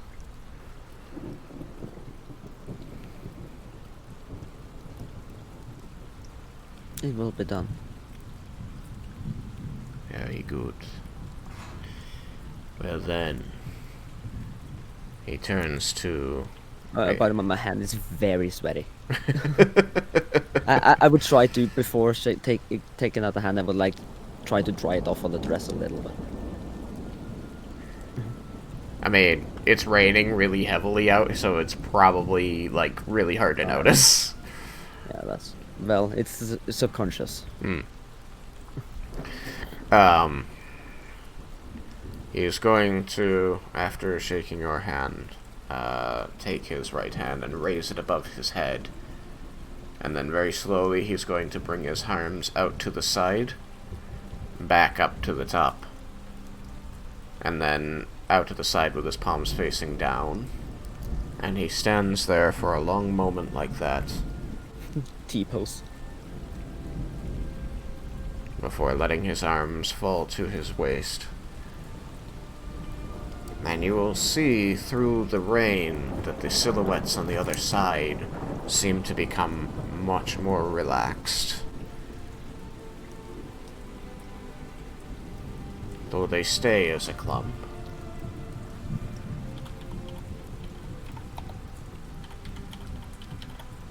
I will talk to my people. I will separate them from the citizens. Hopefully soon we can call all of us citizens.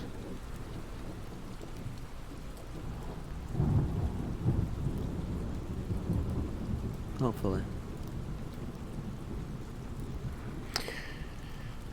He turns and begins striding across the bridge. As you do so, you're going to exhale a very loud sigh.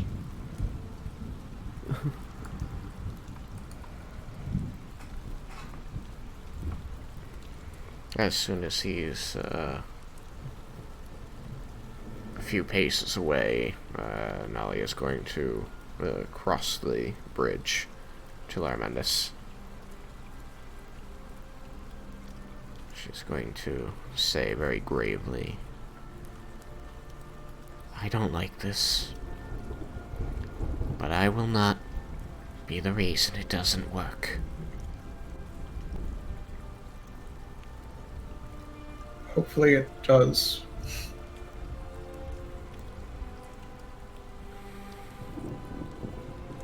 This is a lot to take in, Lair. Thank you all for trusting me in that.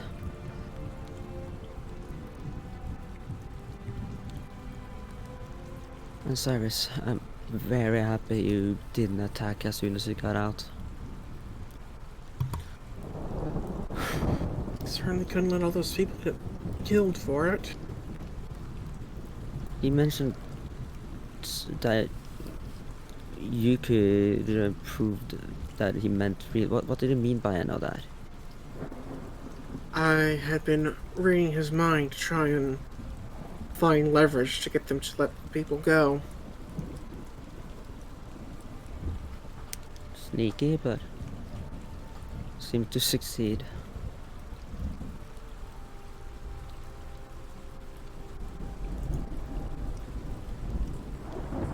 I'm glad you still had the spell power for that. Indeed. Had I had to resort to my other plan for dealing with Rowan, I wouldn't have. Yes, we still need to deal with Rowan at some point. Turn him to goo. We would need to find him first. Yeah, but when we do, I'm gonna turn him to goo. Let us try to talk with him first, at least. He wanted what we just did today. If we could prove to him that that is possible, maybe we can turn him back. He seemed to have fully embraced Lolth's ideals at this point. He's the champion of Low. Yeah, it doesn't seem like there's any coming back from him at this point. We should at least Need to try. Put him into a glee grave. So we know where I fall in this camp, but we've just gone into real trouble trying to get these drow on the right path. What's the difference in trying with one more? Exactly. These ones have expressed an interest in not wantonly murdering a city. It's true, but... Never mind. No but was said, because I can't talk to that point, because Cyrus isn't aware.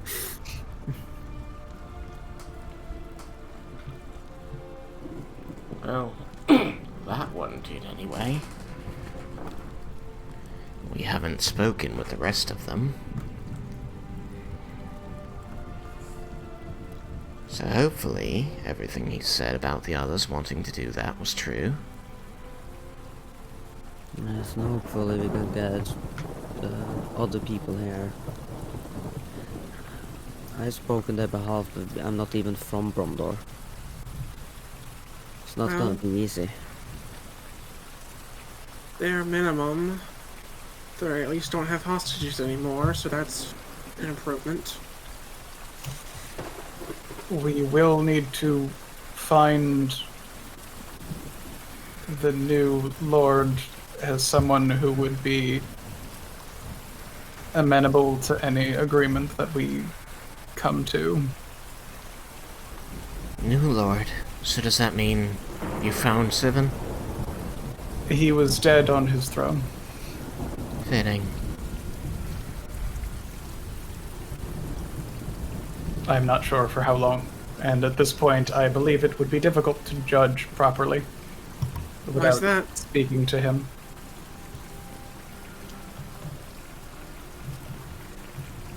How's that? Asked Cyrus. Laramandus looks at Cyrus, pauses for a moment. I believe Jebel would be the one to speak to that. I turned to Jebel with an expecting look. I did a thing. In hindsight, probably not the best choice.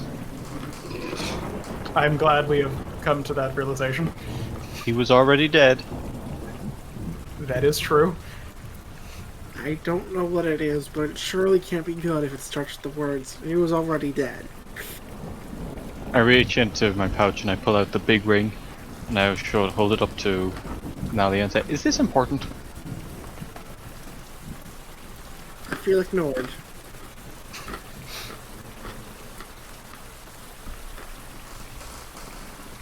She looks at the ring in your hand. She has a very dull expression on her face as she does so. Why has she walked away from me? Oh, sorry. That's Cyrus. Oh, she probably also would have noticed a bit of red, like, underneath my arm as I'm holding the sash. I don't think I put it away anywhere.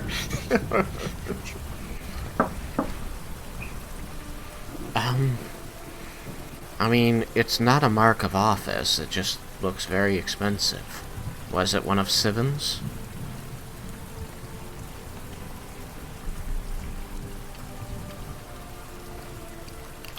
Yes.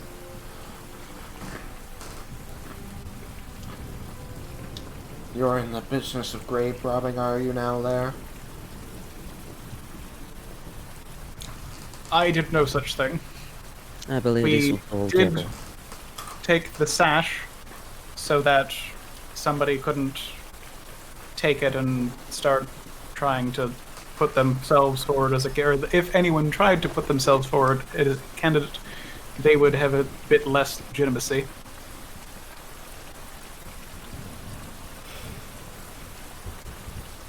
What are we going to do with this thing?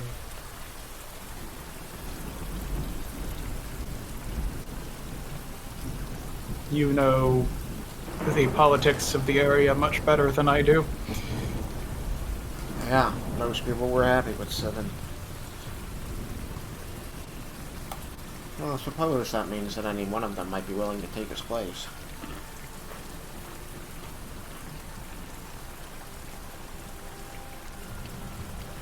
Unfortunately, I believe that He's a bit most hot-blooded. people... Hmm? She said, maybe the coffee shop owner. He's a bit hot-blooded.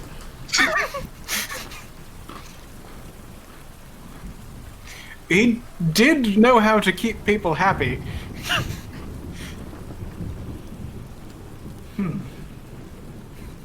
Tell me that this isn't my problem now there. Helping us find a suitable candidate? I am sorry, but I feel like it might be, as you would have the best knowledge of the situation. Alright, so here's what we do. We'll go to the market square, and we'll call a big town meeting, and then we will throw the sash in the air, and whoever catches it is the new king. No. That is a bad idea. Why? It could be anyone. It could be someone that want to kill the drow, or someone that want to continue the wars. Then all our fight will be for naught.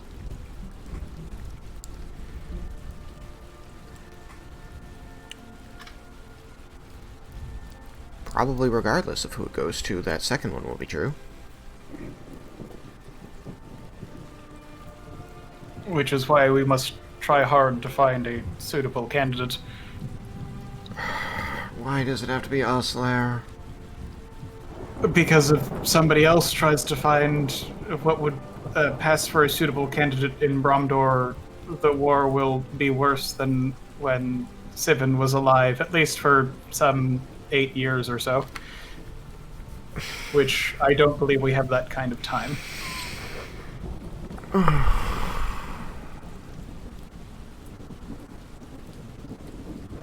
I'll check my records. See if there's anybody I've noted down who strikes me as Malleable? heavens no, I don't. I have tried babysitting every new lord that takes over this place for the last 50 years. You realize that's 6 of them there. Has it been that many? They don't stay long.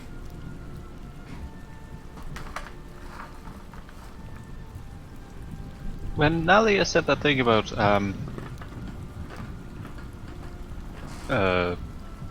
what did she say? Like, I don't know. Was it one of his?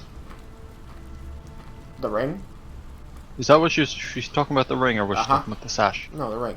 No, I was confused for a second. Yeah, no. She was talking about the ring. The sash is a mark of office. She said the ring looks expensive, but it's not important to the office of Lord. Then she asked if it was one of Siven's.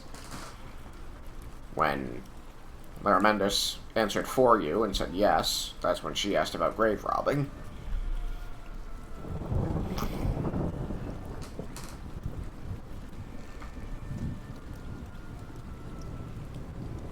What about that old man from the town? Laramendus. I'm blanking on his name again. Arsus? Elder Varsus. Arsus.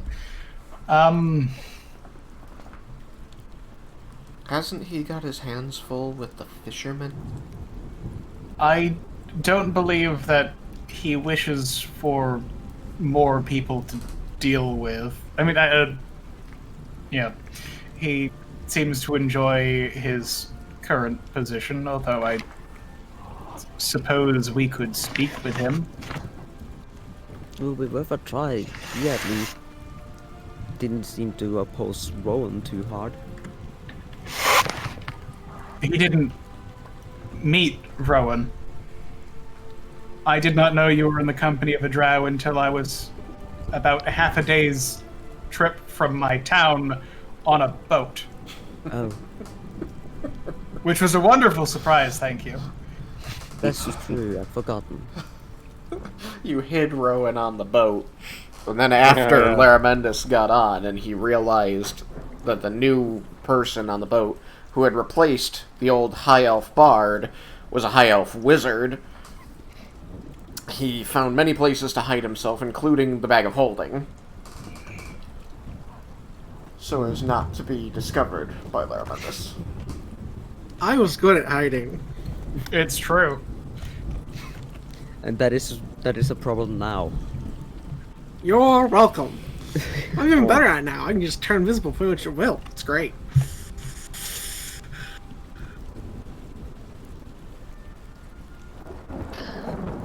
It's okay, I'll make you go.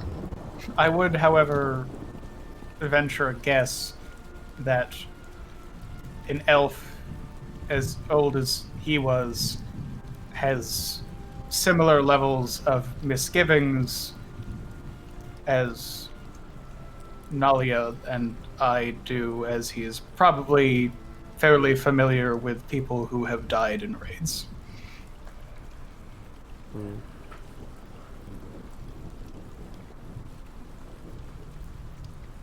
Well, this is a discussion for probably a more dry place.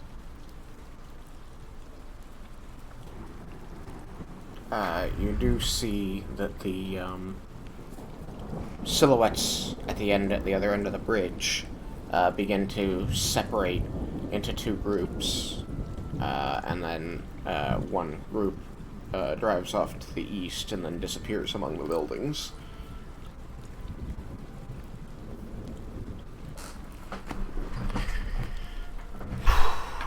Okay. We can end it right there. It's pretty late.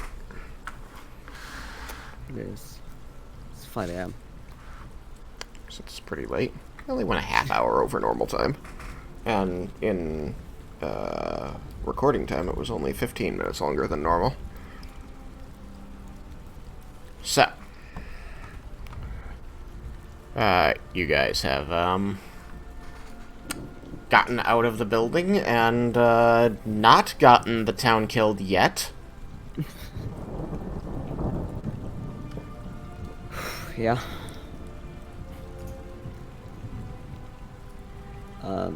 Let's see if we can keep that up into next time.